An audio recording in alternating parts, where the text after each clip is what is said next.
दोस्तों, यदि आप लोग एडीओ के एग्ज़ाम का तैयारी कर रहे हैं तो आपके लिए यह तैयारी अब बिल्कुल भी आसान होने वाला है, क्योंकि आज की इस वीडियो में हम लोग सामाजिक अंकेक्षण 2015 का जो नियम है उसको इस तरीके से कवर करने वाले हैं कि अब आप लोग इसको जो है एग्जाम तक बिल्कुल भी नहीं भूलेंगे। यहां से आप लोग जान रहे हैं ग्रामीण विकास के अंतर्गत 3 से 4 क्वेश्चन जो है सामाजिक अंकेक्षण से पूछा जाता है। तो इसको यदि आप लोग स्टार्टिंग से लास्ट तक देख लेते हैं वीडियो को, तो आपको बिल्कुल एक्सप्लेनेशन के साथ मैं आपको बताऊंगा कि कौन सी धारा में क्या है, कैसा है और कैसे क्वेश्चन यहां से बनता है। तो वीडियो को आप लोग अंत तक देखें और अपने दोस्तों में इसे ज्यादा से ज्यादा शेयर करें और हमारे चैनल को सब्सक्राइब कर लें। स्वागत है दोस्तों आपका हमारे YouTube channel study with KP में। आज की इस वीडियो में हम लोग सामाजिक अंकेक्षण नियम 2015 कवर करने वाले हैं। चलिए तो स्टार्ट करते हैं। क्वेश्चन है आपका, छत्तीसगढ़ सामाजिक अंकेक्षण नियम 2015 में कुल कितनी धाराएं हैं? तो याद रखना है दोस्तों आपको यहाँ पे कि इस अधिनियम में कुल 15 धाराएं हैं। ठीक है, 15 धाराएं हैं। और यह जो अधिनियम है यह कब लागू किया गया था? तो आपको याद रखना है 10 नवंबर 2015 को इसको लागू किया गया था। तो देखिए यहाँ पे भी 15 आ रहा है, कब लागू किया गया उसमें ईयर में 2015, और कुल धाराओं में भी कितना आ रहा है? 15। तो धारा भी 15 है और 2015 में इसको क्या किया गया है? लागू किया गया है। अब देखिए किसी भी अधिनियम का जो पहला धारा रहता है वह क्या रहता है? तो इसमें धारा 1 जो है वो क्या रहेगा? सभी अधिनियम का जनरली पहला जो धारा रहता है वह संक्षिप्त नाम दिया रहता है कि इस अधिनियम में क्या नाम रहेगा, इसका संक्षिप्त नाम, और इसका विस्तार कहां कहां पे है। ठीक है, साथ ही साथ इसका प्रारंभ कब किया गया है, ये तीनों आपका जो है पहले धारा में दिया रहता है। तो हम लोग देखें कि इसका प्रारंभ कब किया गया, तो 10 नवंबर 2015 को इसको क्या किया गया है? आपका प्रारंभ किया गया है। तो ये आपका 1 हो गया। ठीक है, धारा 1 में यही दिया गया है कि 10 नवंबर 2015 को इसको संपूर्ण छत्तीसगढ़ में लागू किया जाता है। तो इसका विस्तार कहां कहां हो गया अब? तो संपूर्ण छत्तीसगढ़ में, क्योंकि संपूर्ण छत्तीसगढ़ में इसको लागू किया गया है। ठीक है, और यहां पे इसका संक्षिप्त नाम क्या दिया गया है? तो छत्तीसगढ़ सामाजिक अंकेक्षण अधिनियम 2015 इसका जो है संक्षिप्त नाम है। तो धारा 1 हम लोग यहां पे कवर कर लिए हैं। अब हम लोग यहां पे देखेंगे धारा 2। ठीक है, ऐसे करते हुए हम लोग पूरा 15 धारा तक देखेंगे और सभी धारा में जो अंदर में दिया रहेगा क्या क्या महत्वपूर्ण है उसको सबको आपको हम लोग यहाँ पे डिस्कस करते हुए चलेंगे। चलिए अगला क्वेश्चन देखते हैं। अगला क्वेश्चन में है, छत्तीसगढ़ सामाजिक अंकेक्षण नियम 2015 किस तारीख से लागू हुआ? तो देखिए यहाँ पे आप लोग को अभी हम लोग डिस्कस किए हैं कि 10 नवंबर 2015 को इसको क्या किया गया है? लागू किया गया है। तो यहाँ पे और एक क्वेश्चन बन सकता है कि ये तो हो गया लागू हुआ कब। उसके बाद यहाँ पे एक क्वेश्चन और बन सकता है कि राजपत्र में कब इसको प्रकाशित किया गया। ठीक है, तो राजपत्र में कब प्रकाशित किया गया? तो सेम डेट में ही इसको राजपत्र में ही प्रकाशित किया गया था। ठीक है, तो 10 नवंबर 2015 को इसको राजपत्र में प्रकाशित किया गया और इसी दिन से इसको छत्तीसगढ़ में क्या किया गया है? लागू भी किया गया है। तो आपको इसको ध्यान में रखना है। चलिए अगला देखते हैं। अगला क्वेश्चन है आपका यहाँ पे, छत्तीसगढ़ सामाजिक अंकेक्षण नियम 2015 में कुल कितनी परिभाषाएं दी गई हैं? तो दोस्तों हम लोग जैसा कि यहाँ पे हम लोग देख लिए हैं धारा 1 जिसमें आपका संक्षिप्त नाम रहता है, परिभाषा रहता है और उसका विस्तार रहता है। तो अब हम लोग यहाँ पे देखेंगे धारा 2। तो देखिए धारा 2 में भी किसी भी अधिनियम का जनरली क्या दिया रहता है? परिभाषा दिया रहता है। और इस परिभाषा में क्या क्या दिया रहता है? इसमें किसका परिभाषा दिया रहता है? तो ये जो अधिनियम है छत्तीसगढ़ सामाजिक अंकेक्षण नियम 2015, इसके तहत कुछ ऐसे शब्दों का जो है यहाँ पे उपयोग किया गया है इस अधिनियम में, जिसको हम लोगों को समझने के लिए इस परिभाषा को देखना पड़ता है।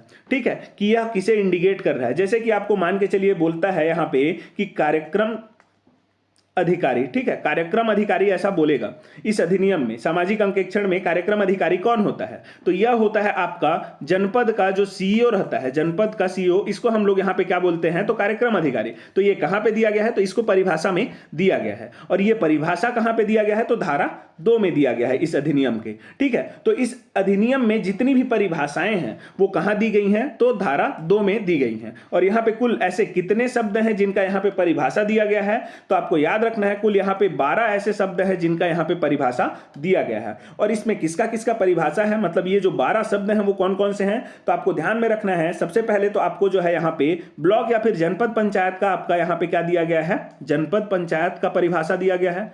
दूसरा आप लोग देखेंगे तो सीईओ जनपद पंचायत का आपका यहाँ पे क्या किया गया है? परिभाषा दिया गया है, जनपद पंचायत। ठीक है, ये जो आपका 12 परिभाषा है उसको मैं आपको बता रहा हूँ किसका किसका परिभाषा दिया गया है। तो जनपद पंचायत, फिर सीईओ जनपद पंचायत, उसके बाद क्लस्टर।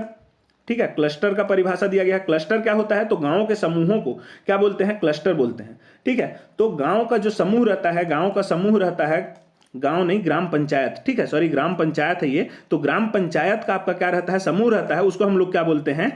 क्लस्टर बोलते हैं, तो उसको यहाँ पे दिया गया है परिभाषा में। साथ ही साथ आप लोग देखेंगे तो आयुक्त का परिभाषा दिया गया है, और ये जो आयुक्त है यह क्या रहता है, तो यह रहता है आपका मनरेगा का जो आयुक्त रहता है उसको हम लोग बोलते हैं यहाँ पे आयुक्त। ठीक है, तो छत्तीसगढ़ में जो मनरेगा का आयुक्त होगा उसी को यहाँ पे आयुक्त बोला जाएगा। साथ ही साथ आपका जो है जिला कार्यक्रम समन्वयक दिया गया है। तो जिला कार्यक्रम समन्वयक कौन रहता है, तो आपका जिला पंचायत का जो सीईओ रहता है, या फिर हम लोग क्या बोल सकते हैं कि जिले का जो कलेक्टर रहता है उसको यहाँ पे क्या दिया गया है, जिला कार्यक्रम समन्वयक बोला गया है। ठीक है, तो ये 5 परिभाषाएं हो गई। और अब हम लोग देखते हैं अगला जो 7 परिभाषा है वो कौन कौन सा है। तो एक तो निकासी जो सम्मेलन है, निकासी सम्मेलन जो रहता है उसके बारे में दिया गया है। साथ ही साथ आपका कार्यान्वयन एजेंसी किसे बोला गया है उसको यहाँ पे दिया गया है। ठीक है, कार्यान्वयन एजेंसी। साथ ही साथ आपका यहाँ पे स्वतंत्र पर्यवेक्षक किसे बोलते हैं उसको आपका यहाँ पे दिया गया है। और कार्यक्रम अधिकारी, जैसा कि मैंने आपको बताया, कार्यक्रम अधिकारी के बारे में यहाँ पे परिभाषा में दिया गया है। सामाजिक अंकेक्षण सुविधा प्रदाता, ठीक है, सामाजिक अंकेक्षण सुविधा प्रदाता के बारे में यहाँ पे दिया गया है।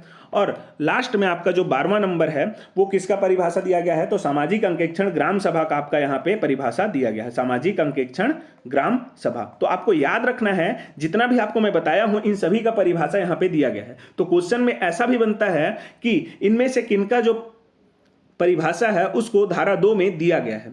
तो आप लोग यदि जानते रहेंगे इन सभी शब्दों को तो आपको समझ में आ जाएगा कि कौन कौन सा यहाँ पे जो है परिभाषा में दिया गया है। तो चलिए अब हम लोग देखते हैं क्वेश्चन, इसका आंसर हो जाएगा ऑप्शन नंबर सी। अगला क्वेश्चन है सामाजिक अंकेक्षण नियम 2015 की परिभाषा में कौन शामिल नहीं है। तो ऐसा टाइप से क्वेश्चन आपका बन सकता है। तो अभी हम लोग देखे हैं यहाँ पे कि क्लस्टर का परिभाषा दिया गया है, ग्राम पंचायतों के समूह को हम लोग क्या बोलते हैं, क्लस्टर बोलते हैं। ठीक है, आयुक्त का परिभाषा दिया गया है, मनरेगा जो छत्तीसगढ़ मनरेगा का आयुक्त है उसी को यहाँ पे आयुक्त बोला गया है। कार्यक्रम अधिकारी का भी दिया गया है, ये किसे बोलते हैं हम लोग, तो जनपद का जो सीईओ रहता है उसको हम लोग क्या बोलते हैं, कार्यक्रम अधिकारी। लेकिन जिला का परिभाषा नहीं दिया गया है, तो इसका आंसर क्या हो जाएगा, ऑप्शन नंबर डी हो जाएगा। तो शामिल नहीं है बोला है इसलिए आंसर होगा ऑप्शन नंबर डी। तो इस तरीके से क्वेश्चन आपका यहाँ पे फ्रेम हो सकता है। तो कुल कितनी परिभाषाएं हैं धारा 2 में, तो 12 परिभाषाएं हैं, और उसमें कौन शामिल नहीं है, तो यहाँ पे आप लोग देख पा रहे हैं जिला शामिल नहीं है। चलिए अगला देखेंगे। अगला क्वेश्चन है आपका यहाँ पे, छत्तीसगढ़ सामाजिक अंकेक्षण नियम 2015 की किस धारा में सामाजिक लेखा परीक्षा संसाधन आधार दिया गया है।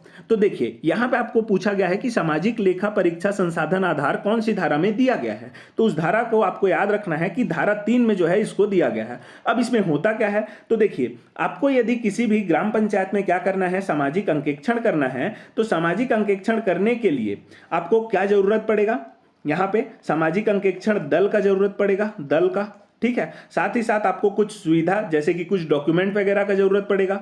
तो ये सब जो है जो सुविधा आपको प्रोवाइड किया जाएगा सामाजिक अंकेक्षण करने के लिए, वो कहाँ पे दिया गया है, उसको जो है धारा 3 में दिया गया है। ठीक है, कौन कौन सी सुविधाएं आपको दी जाएंगी सामाजिक अंकेक्षण करने के लिए, उसको धारा 3 में दिया गया है। ठीक है, तो आपको ये समझ में आ गया होगा। अब इसी के तहत कौन कौन सी सुविधाएं दी जाती है उसको आप लोग याद रखेंगे। सबसे पहले नंबर पे आपको याद रखना है कि आपके छत्तीसगढ़ में जो है छत्तीसगढ़ सामाजिक अंकेक्षण इकाई, छत्तीसगढ़ सामाजिक अंकेक्षण इकाई का जो है गठन किया गया है। किस लिए, तो छत्तीसगढ़ में जितनी भी आपकी ग्राम पंचायत है वहां पे यदि आपको सामाजिक अंकेक्षण करना है तो जो भी आपका वहां पे सुविधा है उसको किसके द्वारा दिया जाएगा, तो छत्तीसगढ़ सामाजिक अंकेक्षण इकाई के द्वारा दिया जाएगा। समझ में आ गया होगा आप लोगों को कि मान के चलिए एक ग्राम पंचायत है, उस ग्राम पंचायत में आपको सामाजिक अंकेक्षण करना है, तो वहां पे जो भी आपको सुविधा दिया जाएगा वो किसके तहत दिया जाएगा, किसके द्वारा दिया जाएगा, तो छत्तीसगढ़ सामाजिक अंकेक्षण इकाई के द्वारा दिया जाएगा। अब आपको यहाँ पे ध्यान में रखना है, ये महत्वपूर्ण है कि ये जो आपका छत्तीसगढ़ सामाजिक अंकेक्षण इकाई है इसका गठन कब किया गया, तो आपको याद रखना है कि सितंबर 2013 में इसका क्या किया गया था, आपका गठन किया गया था छत्तीसगढ़ सामाजिक अंकेक्षण इकाई का। ठीक है, सितंबर 2013 में इसका गठन किया गया है, और ये जो आपका अधिनियम है ये कब बना है, तो वर्ष 2015 में बना है। तो आपको ध्यान में रखना है, कंफ्यूज नहीं होना है, इससे पहले जो है यह बन चुका था सितंबर 2013 में। इसका अध्यक्ष कौन रहता है, तो आपको याद रखना है कि ये जो है इस इकाई का अध्यक्ष कौन रहता है, तो इसका अध्यक्ष रहता है छत्तीसगढ़ का जो मुख्य सचिव है, मुख्य सचिव, वो इसका क्या रहेगा, अध्यक्ष रहेगा। आपको याद रखना है इसको। अब इसमें कुल 11 सदस्य होते हैं। ठीक है, ये जो आपका छत्तीसगढ़ सामाजिक अंकेक्षण इकाई है इसके कुल 11 सदस्य होते हैं। इसमें कौन कौन शामिल होते हैं, तो आपको याद रखना है एक शिक्षाविद शामिल रहेगा। ठीक है, एक शिक्षाविद, दूसरा आपका जो सामाजिक अंकेक्षण का एक स्पेशलिस्ट, ठीक है, मतलब विशेषज्ञ, तो सामाजिक अंकेक्षण विशेषज्ञ इसमें शामिल रहेगा। ठीक ना, और एक कौन शामिल रहता है यहाँ पे, पहला हो गया शिक्षाविद, दूसरा सामाजिक अंकेक्षण का जो आपका विशेषज्ञ है वह रहेगा, और एनजीओ के जो प्रतिनिधि रहते हैं, ठीक है, गैर सरकारी जो संगठन रहते हैं उसके जो प्रतिनिधि रहते हैं वो भी इसमें शामिल रहते हैं। तो क्वेश्चन में पूछा जाएगा आपका कि छत्तीसगढ़ सामाजिक अंकेक्षण इकाई में कौन शामिल नहीं रहता, तो वहां पे आपको 3 ऑप्शन में तो यह दिया रहेगा, पहला तो शिक्षाविद, दूसरा सामाजिक अंकेक्षण विशेषज्ञ और तीसरा एनजीओ के प्रतिनिधि। तो वहां पे आपका जो है चौथा में कुछ अलग दिया रहेगा, वही आपका वहां पे आंसर होगा। तो इतना चीज आपको यहाँ पे याद रखना है कि यह जो है सितंबर 2013 में गठन किया गया है छत्तीसगढ़ सामाजिक अंकेक्षण इकाई का, और यहाँ पे जो है क्या किया जाता है, जितनी भी सामाजिक अंकेक्षण में सुविधाएं लगती है उसको जो है इसके द्वारा प्रदान की जाती है। और इसका अध्यक्ष कौन रहता है, तो छत्तीसगढ़ का जो मुख्य सचिव रहता है वह छत्तीसगढ़ सामाजिक अंकेक्षण इकाई का अध्यक्ष होता है। इसके कुल 11 सदस्य होते हैं, जिसमें एक शिक्षाविद शामिल रहता है, दूसरा सामाजिक अंकेक्षण विशेषज्ञ रहता है, और तीसरा एनजीओ का प्रतिनिधि रहता है। ठीक है, तो इतना आपको यहाँ पे याद रखना है। तो इसका आंसर क्या होगा, ऑप्शन नंबर बी इसका आंसर होगा। चलिए अब अगला देखते हैं हम लोग, इसी से रिलेटेड क्वेश्चन आएगा। राज्य में सभी ग्राम पंचायतों में सामाजिक अंकेक्षण प्रक्रिया की सुविधा प्रदान करने हेतु कौन उत्तरदायी होगा। तो यहाँ पे आप लोग देख पा रहे हैं, इसी को मैंने अभी आपको बताया कि जितने भी ग्राम पंचायत हैं वहां पे यदि आपको सामाजिक अंकेक्षण करना है तो वहां पे जो प्रोसेस में जो भी आपका सुविधा के लिए जो भी यहाँ पे प्रदान किया जाएगा सुविधा, वो किसके द्वारा दिया जाएगा, तो छत्तीसगढ़ सामाजिक अंकेक्षण इकाई के द्वारा वह जो है दिया जाता है। तो इसको हम लोग अभी डिस्कस कर चुके हैं। अगला क्वेश्चन है आपका यहाँ पे, छत्तीसगढ़ सामाजिक अंकेक्षण इकाई का गठन कब किया गया। तो अभी डिस्कस किया है, सितंबर 2013 में इसका जो है गठन किया गया है। इसमें कुल 11 सदस्य होते हैं। अब अगला क्वेश्चन है यहाँ पे, छत्तीसगढ़ सामाजिक अंकेक्षण इकाई का अध्यक्ष कौन होता है, तो कौन होता है, तो छत्तीसगढ़ शासन का जो मुख्य सचिव रहता है वह जो है इसका क्या रहता है, अध्यक्ष होता है। ठीक है, चलिए अगला देखेंगे। अगला क्वेश्चन क्या है यहाँ पे, तो अगला दिया गया है, छत्तीसगढ़ सामाजिक अंकेक्षण इकाई में निम्न में कौन शामिल नहीं होता। तो अभी हम लोग देखे हैं यहाँ पे कौन शामिल नहीं होता। तो कुल इसमें 11 सदस्य रहते हैं, जिसमें एक रहता है आपका सामाजिक अंकेक्षण विशेषज्ञ, दूसरा शिक्षाविद भी रहता है, और तीसरा एनजीओ के प्रतिनिधि भी रहते हैं। लेकिन इसमें शामिल कौन नहीं रहता, तो संकुल स्तरीय संगठन के प्रमुख जो है इसमें शामिल नहीं रहते। तो इसका आंसर क्या हो जाएगा, ऑप्शन नंबर डी हो जाएगा। इसलिए मैंने आपको इसको बताया कि आपको याद रखना है। ठीक है, अब देखिए मैंने आपको बताया कि किसी भी ग्राम पंचायत में, छत्तीसगढ़ के किसी भी ग्राम पंचायत में यदि सामाजिक अंकेक्षण करना है तो जो ये आपका सामाजिक अंकेक्षण इकाई है ये क्या करेगा, सुविधा प्रदान करेगा। तो देखिए होता क्या है, सामाजिक अंकेक्षण करने के लिए एक सामाजिक अंकेक्षण दल का गठन किया जाता है। अब यहां पे जो सामाजिक अंकेक्षण दल रहेगा इसमें कौन कौन रहते हैं, तो सबसे पहले आपको याद रखना है, इसमें एक जो है वरिष्ठ सामाजिक अंकेक्षण प्रदातागण रहता है। ठीक है, वरिष्ठ मतलब सीनियर, तो सीनियर सामाजिक अंकेक्षण प्रदातागण रहेगा। दूसरा आपका रहेगा कनिष्ठ मतलब कि जूनियर सामाजिक अंकेक्षण प्रदातागण, और तीसरा एक क्या रहता है इसमें, तो ग्रामीण सामाजिक अंकेक्षण जो है इसमें क्या रहता है, सामाजिक अंकेक्षण इसमें रहता है। तो ये तीनों रहते हैं सामाजिक अंकेक्षण दल में। और इन तीनों को कौन प्रोवाइड कराता है, कौन सेलेक्ट करता है, तो इनको जो है ये जो सामाजिक अंकेक्षण इकाई रहता है वो इसके तहत नियम बनाता है कि कौन कौन ये रह सकते हैं करके। ठीक है, तो ये सुविधा कौन प्रोवाइड कर रहा है, तो सामाजिक अंकेक्षण इकाई प्रोवाइड कर रहा है। अब देखिए कि ये जो है आपका वरिष्ठ सामाजिक अंकेक्षण प्रदातागण ये कौन होगा, तो ये सब हम लोग आपको अभी बताने वाले हैं। ठीक है, कौन कौन किसके लिए एलिजिबल होगा, मतलब कि ग्रामीण सामाजिक अंकेक्षण बनने के लिए क्या एलिजिबिलिटी है वो हम लोग देखेंगे। साथ ही साथ कौन जो है कनिष्ठ सामाजिक अंकेक्षण प्रदातागण बनेगा उसको भी हम लोग अभी आगे देखने वाले हैं। चलिए तो आगे देखते हैं। इतना आपको याद रखना है कि सामाजिक अंकेक्षण दल में ये तीनों शामिल रहते हैं। कौन कौन, तो वरिष्ठ सामाजिक अंकेक्षण प्रदातागण, कनिष्ठ सामाजिक अंकेक्षण प्रदातागण और ग्रामीण सामाजिक अंकेक्षण, ये तीनों शामिल रहते हैं। चलिए अगला देख लेते हैं। ऐसे सामाजिक कार्यकर्ता होंगे जो गहन स्तर पर लोगों के अधिकारों और सशक्तिकरण हेतु प्रयासरत, सामाजिक अंकेक्षण प्रक्रिया में व्यापक अनुभवी और प्रशिक्षित हों, उन्हें क्या कहा जाता है। तो देखिए यहाँ पे हम लोग सबसे पहले क्या समझेंगे, जो अभी हम लोग ऊपर देखे हैं कि वरिष्ठ सामाजिक अंकेक्षण प्रदातागण, कनिष्ठ सामाजिक अंकेक्षण प्रदातागण और ग्रामीण सामाजिक अंकेक्षक। ठीक है, तो ग्रामीण जो सामाजिक अंकेक्षक है इसके बारे में सबसे पहले देखेंगे तो आपका जो है ये समझ में आ जाएगा कि कौन वरिष्ठ बनता है और कौन कनिष्ठ बनता है वो। ठीक है ना, तो सबसे पहले हम लोग इसकी पात्रता के बारे में देखें, ग्रामीण सामाजिक अंकेक्षक के बारे में। तो यहाँ पे मुख्यतः तौर पे हम लोग जो है 3 यहाँ पे इसका हम लोग पात्रता देखेंगे। सबसे पहला तो इसका उम्र जो है 18 से 25 वर्ष होना चाहिए। दूसरा सबसे महत्वपूर्ण कि ये जो है मनरेगा के तहत जो जॉब कार्ड बनाया जाता है उसमें इसका नाम होना चाहिए, जो ग्रामीण सामाजिक अंकेक्षक है उसका। और तीसरा जो है वो है कि 12वीं पास होना चाहिए ये। ठीक है, तो 12वीं कक्षा तक ये क्या हो, उत्तीर्ण हो। इसका वर्ष मतलब उम्र कितना होना चाहिए, 18 से 25 वर्ष होना चाहिए, और ये जो है मनरेगा के तहत जो जॉब कार्ड बनता है उसमें इसका नाम होना चाहिए। तो वही क्या बन जाएगा आपका ग्रामीण सामाजिक अंकेक्षण। अब देखिए होता क्या है, मान के चलिए यहाँ पे सामाजिक अंकेक्षण दल बना, ठीक है, तो वहाँ पे ग्रामीण सामाजिक अंकेक्षक होगा। तो पहला मान के चलिए यहाँ पे क्या होता है, सामाजिक अंकेक्षण होगा तो उसमें ये क्या करेगा, कार्य करेगा, तो इसको अनुभव मिल गया, एक्सपीरियंस आ गया इसको। वैसे ही ये 2-3 बार आपका सामाजिक अंकेक्षण करेगा तो इसका अनुभव बढ़ते जाएगा। फिर उसके बाद चौथी 5वीं बार में इसको क्या कर देंगे, मान के चलिए चौथी बार में ही इसको हम लोग क्या बना देंगे, अब 3-4 बार ये कर चुका है सामाजिक अंकेक्षण, तो इसको हम लोग अब क्या कर देंगे, कनिष्ठ में इसको प्रोमोट कर देंगे। तो कनिष्ठ सामाजिक अंकेक्षण में इसको हम लोग क्या कर देंगे, अब प्रोमोट कर देंगे, किसको, तो ग्रामीण सामाजिक अंकेक्षक जो है उसी को, ठीक है। उसको अब हम लोग क्या कर दिए, जब एक्सपीरियंस हो गया तो कनिष्ठ सामाजिक अंकेक्षण प्रदातागण कर दिए। अब वैसे ही ये जो कनिष्ठ सामाजिक अंकेक्षण प्रदातागण है ये 3-4 बार आपका क्या कर लेगा, सामाजिक अंकेक्षण कर लेगा बतौर कनिष्ठ सामाजिक अंकेक्षण प्रदातागण के रूप में। तो उसको हम लोग क्या कर देंगे, जब इसके पास ये एक्सपीरियंस आ जाएगा तो उसको हम लोग प्रोमोट करके वरिष्ठ सामाजिक अंकेक्षण प्रदातागण में प्रोमोट कर देंगे, ठीक है। तो इसका परिभाषा आपको याद रखना है बस कि वरिष्ठ सामाजिक अंकेक्षण प्रदातागण कौन होगा, तो ऐसे सामाजिक कार्यकर्ता होंगे जो जमीनी स्तर पर लोगों के अधिकारों और सशक्तिकरण हेतु प्रयासरत हों। बस इतना आपको ध्यान में रखना है, और व्यापक अनुभवी हों। वैसे ही कनिष्ठ का जब हम लोग देखेंगे तो अगला क्वेश्चन में आपका परिभाषा, यहाँ पर आप लोग देख पा रहे हैं, ऐसे युवा जो सामाजिक अंकेक्षण प्रक्रियाओं में अनुभवी हों।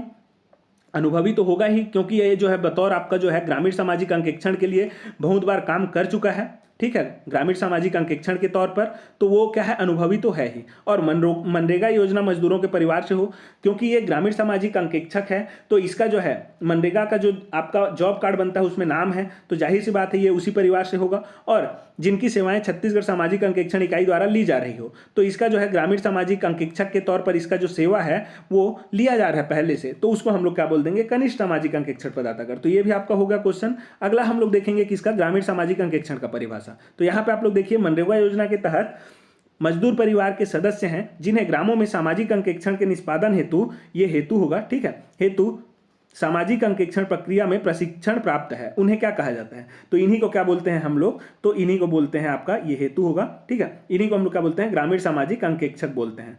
ध्यान रहेगा आपको, ठीक है, कि मनरेगा मजदूर परिवार से हो वो, और उसको जो है क्या है, सामाजिक अंकेक्षण के प्रक्रिया का क्या हो, थोड़ा सा यहाँ पे प्रशिक्षण प्राप्त हो, वो क्या हो जाएगा, यहाँ पे ग्रामीण सामाजिक अंकेक्षक हो जाएगा। चलिए अब हम लोग अगला देखेंगे। अगला क्वेश्चन है यहाँ कि सामाजिक अंकेक्षण दल में निम्न सदस्य शामिल होंगे। तो जो आपका सामाजिक अंकेक्षण दल होगा उसमें हम लोग देखे हैं कि जो आपका वरिष्ठ सामाजिक अंकेक्षण प्रदातागण रहता है वो शामिल रहता है, कनिष्ठ भी रहता है और ग्रामीण सामाजिक अंकेक्षक भी रहता है। तो उपरोक्त सभी इसका आंसर होगा। अब यहाँ पे ध्यान देने वाली बात एक यह है कि ये जो आपका सामाजिक अंकेक्षण जो दल बनेगा वो केवल इसका जो कार्यकाल रहता है उसको आपको याद रखना है, किस कार्यकाल के लिए बनेगा ये, तो इसका जो कार्यकाल है वो रहेगा आपका जो सामाजिक अंकेक्षण पूर्ण होते तक, ठीक है। तो सामाजिक अंकेक्षण पूर्ण होते तक ही ये क्या रहेगा, कार्यकाल में बना रहेगा।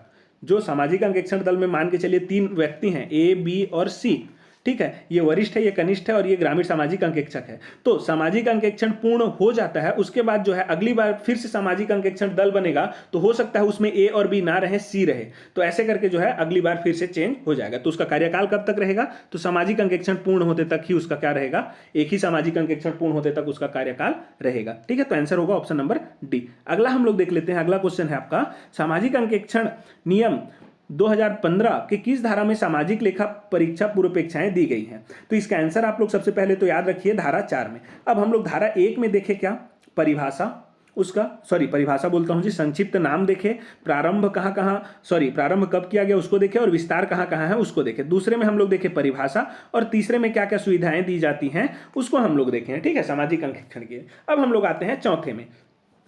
तो देखिए होता क्या है, सामाजिक अंकेक्षण दल बन गया, कहां तक बना है, धारा 3 में, क्योंकि धारा 3 में ही आपका जो है ये सब दे दिया गया, जो वरिष्ठ सामाजिक अंकेक्षण प्रदातागण, कनिष्ठ सामाजिक अंकेक्षण और ग्रामीण सामाजिक अंकेक्षक, इन्हीं तीनों को तो मिला के हम लोग क्या बनाए हैं, यहाँ पे सामाजिक अंकेक्षण दल बनाए हैं। तो सामाजिक अंकेक्षण दल इन्हीं तीनों को मिला करके बनाए हैं ना, तो ये बन गया। अब ये सामाजिक अंकेक्षण दल क्या करने के लिए जाएगा, सामाजिक अंकेक्षण करने के लिए जाएगा, ठीक है। तो चलिए अब समझते हैं धारा 4 में। तो ये जो सामाजिक अंकेक्षण दल बना, सेड, ठीक है, तो ये क्या करेगा, अब सामाजिक अंकेक्षण करने के लिए जाएगा, तो इसको डॉक्यूमेंट्स की आवश्यकता होगी। तो ये जो डॉक्यूमेंट्स है ये कहां से प्राप्त करेगा, तो इसके लिए जो है बताया गया है धारा 4 में। कहां से प्राप्त करेगा, ये जो सामाजिक अंकेक्षण दल है वो डॉक्यूमेंट्स कहां से प्राप्त करेगा, तो जो जनपद का सीईओ रहता है, जनपद सीईओ जो रहेगा उसको हम लोग क्या करेंगे, यहाँ पे डॉक्यूमेंट्स मांगेंगे। ठीक है। तो ये जो आपका सामाजिक अंकेक्षण जो दल रहेगा वो जनपद सीईओ को क्या करेगा, यहाँ पे डॉक्यूमेंट्स मांगेगा। और जनपद सीईओ का यहाँ पे क्या रहेगा, उत्तरदायित्व रहेगा, उत्तरदायित्व रहेगा यहाँ पे कि 7 दिन पूर्व जब भी सामाजिक अंकेक्षण होगा, मान के चलिए 8 तारीख को मार्च में आपका क्या होने वाला है, सामाजिक अंकेक्षण होने वाला है। तो 7 दिन पूर्व मतलब 1 मार्च को इसको क्या करना पड़ेगा, 1 मार्च तक इसको डॉक्यूमेंट्स को जो है सामाजिक अंकेक्षण दल को देना अनिवार्य है, इसका उत्तरदायित्व है। यदि ये ऐसा नहीं करता तो इसके ऊपर में जो है कार्यवाही बैठाया जाता है, उसको हम लोग आगे देखेंगे। तो धारा 4 में बस इतना याद रखना है, डॉक्यूमेंट्स मांगेगा तो किसको मांगेगा, जनपद सीईओ को, और जनपद सीईओ 7 दिन पूर्व देने के लिए क्या है, यहाँ पे बाधित है। ठीक है, ऐसा नहीं करता है तो उसके ऊपर जो है अनुशासनिक तौर पर कार्यवाही की जाती है। और एक चीज यहाँ पे याद रखिएगा आप लोग, यहाँ पे बताया गया है कि जो आपका ये जो सैड है, मतलब कि सामाजिक अंकेक्षण दल है, इसमें जो सदस्य होंगे ना वो उसी ग्राम पंचायत के नहीं होंगे जिस ग्राम पंचायत में आपका क्या होगा, सामाजिक अंकेक्षण होगा। तो सामाजिक अंकेक्षण मान के चलिए एक गांव है मधुबन, यहाँ पे होने वाला है, तो इसी ग्राम के जो है, इसी गांव के नहीं होने चाहिए, इसी ग्राम पंचायत के नहीं होने चाहिए। इसमें जो क्या है व्यक्ति जो है, ठीक है, जो सामाजिक अंकेक्षण दल में जो व्यक्ति शामिल हैं वो इसी ग्राम पंचायत के नहीं होने चाहिए। बस इतना आपको यहाँ पे ध्यान में रखना है। यही जो है आपके धारा 4 में दिया गया है। चलिए अब क्वेश्चन देखते हैं इससे रिलेटेड क्या दिया गया है। कार्यक्रम अधिकारी योजनाओं के सभी क्रियान्वयन एजेंसी की अपेक्षित जानकारी सामाजिक अंकेक्षण प्रारंभ होने के कम से कम कितने दिन पूर्व प्रदाय करने के लिए उत्तरदायी होगा। तो अभी हम लोग देखे हैं कि ये जो कार्यक्रम अधिकारी रहता है वो कौन रहता है, तो जनपद का जो सीईओ रहता है वही कार्यक्रम अधिकारी रहता है। तो अभी हम लोग देखें धारा 4 में कि 7 दिन पहले देने के लिए क्या है, वह उत्तरदायी होगा। ठीक है, तो इसका आंसर होगा ऑप्शन नंबर बी। अगला देखेंगे, निम्न में से कौन सा कथन सही है। तो सामाजिक अंकेक्षण प्रक्रिया राज्य में मनरेगा योजना के क्रियान्वयन से एक स्वतंत्र प्रक्रिया होगी। तो ये बिल्कुल सही है, ये जो है इससे स्वतंत्र होगा। ठीक है, ध्यान में रखना है। अब यहाँ पे बोला गया है कार्यक्रम अधिकारी, मतलब कि जो जनपद का सीईओ है उसी को बोला जा रहा है। ठीक है, यहाँ पे आप लोग देख पा रहे हैं सीईओ जनपद पंचायत दिया है, उसको जो है योजना की सभी क्रियान्वयन एजेंसियों की अपेक्षित जानकारियां सामाजिक अंकेक्षण आरंभ होने की तिथि से कम 15 दिवस पूर्व प्रदाय करने हेतु उत्तरदायी होगा। तो अभी हम लोग देखें 15 दिवस नहीं है, ये कितने दिवस पूर्व है, तो 7 दिवस पूर्व देना क्या है, इसको उत्तरदायी होगा, 7 दिवस पहले देने के लिए। तो ये जो है आपका गलत हो गया, तो सही पूछा है तो इसलिए केवल एक इसका क्या हो जाएगा, आंसर हो जाएगा जी। चलिए अगला देखेंगे। अगला क्वेश्चन है आपका, छत्तीसगढ़ सामाजिक अंकेक्षण नियम 2015 की किस धारा में सामाजिक लेखा परीक्षा की आवधिकता दी गई है। अब देखिए हम लोग धारा 4 तक देख चुके हैं, एक बार और रिवाइज करेंगे। पहला में आपका नाम और उसका जो है विस्तार और प्रारंभ, दूसरे में उसका परिभाषा, तीसरे में उसका जो सुविधा है, और चौथे में जो है डॉक्यूमेंट्स वगैरह किससे मांगेंगे वो दिया गया है। सामाजिक अंकेक्षण दल के द्वारा डॉक्यूमेंट्स किससे मांगा जाएगा वो दिया गया है। अब 5वां में क्या होगा, डॉक्यूमेंट्स तो मांग लिए, अब हमको क्या करना है, सामाजिक अंकेक्षण का यहाँ पे डेट मतलब कि टाइम टेबल निर्धारित करना है, शेड्यूल निर्धारित करना है। ठीक है, कि आपका जो मधुबन गांव है, मान के चलिए 5-10 गांव है, ठीक है, ग्राम पंचायत में, सॉरी एक जनपद पंचायत में कितने ग्राम पंचायत हैं, 10 ग्राम पंचायत है मान के चलिए। तो मधुबन हो गया, उसके बाद आपका जो है यहाँ पे मान के चलिए सारसा हो गया, ऐसे करके 4-5 ऐसे ग्राम पंचायत हैं। तो इसमें हम लोग अब डिसाइड करेंगे कि कब आपका जो है सामाजिक अंकेक्षण होगा, तो टाइम टेबल निर्धारित करेंगे ना। जैसे कि आपका एग्जाम होता है तो टाइम टेबल बनाया जाता है कि इस तिथि को आपका यहाँ पे क्या होगा, यह एग्जाम होगा मैथ्स का, वैसे ही मधुबन में कब सामाजिक अंकेक्षण होगा उसके लिए भी टाइम टेबल बनेगा, सारसा में कब होगा उसके लिए भी यहाँ पे टाइम टेबल बनेगा। तो वैसे आपका यहाँ पे टाइम टेबल बनाया जाएगा, किसके तहत, तो धारा 5 के तहत। तो उसी को यहाँ पे दिया गया है कि सामाजिक लेखा परीक्षा की जो आवधिकता है, यहाँ पे जो शेड्यूल्ड है, उसको यहाँ पे किसमें बताया जाएगा, तो धारा 5 में। अब इसके संबंध में हम लोग कुछ महत्वपूर्ण तथ्य देखेंगे धारा 5 में, जो कि सबसे महत्वपूर्ण धारा है। ठीक है, एक तरीके से हम लोग देखें तो बहुत ज्यादा महत्वपूर्ण धारा है ये।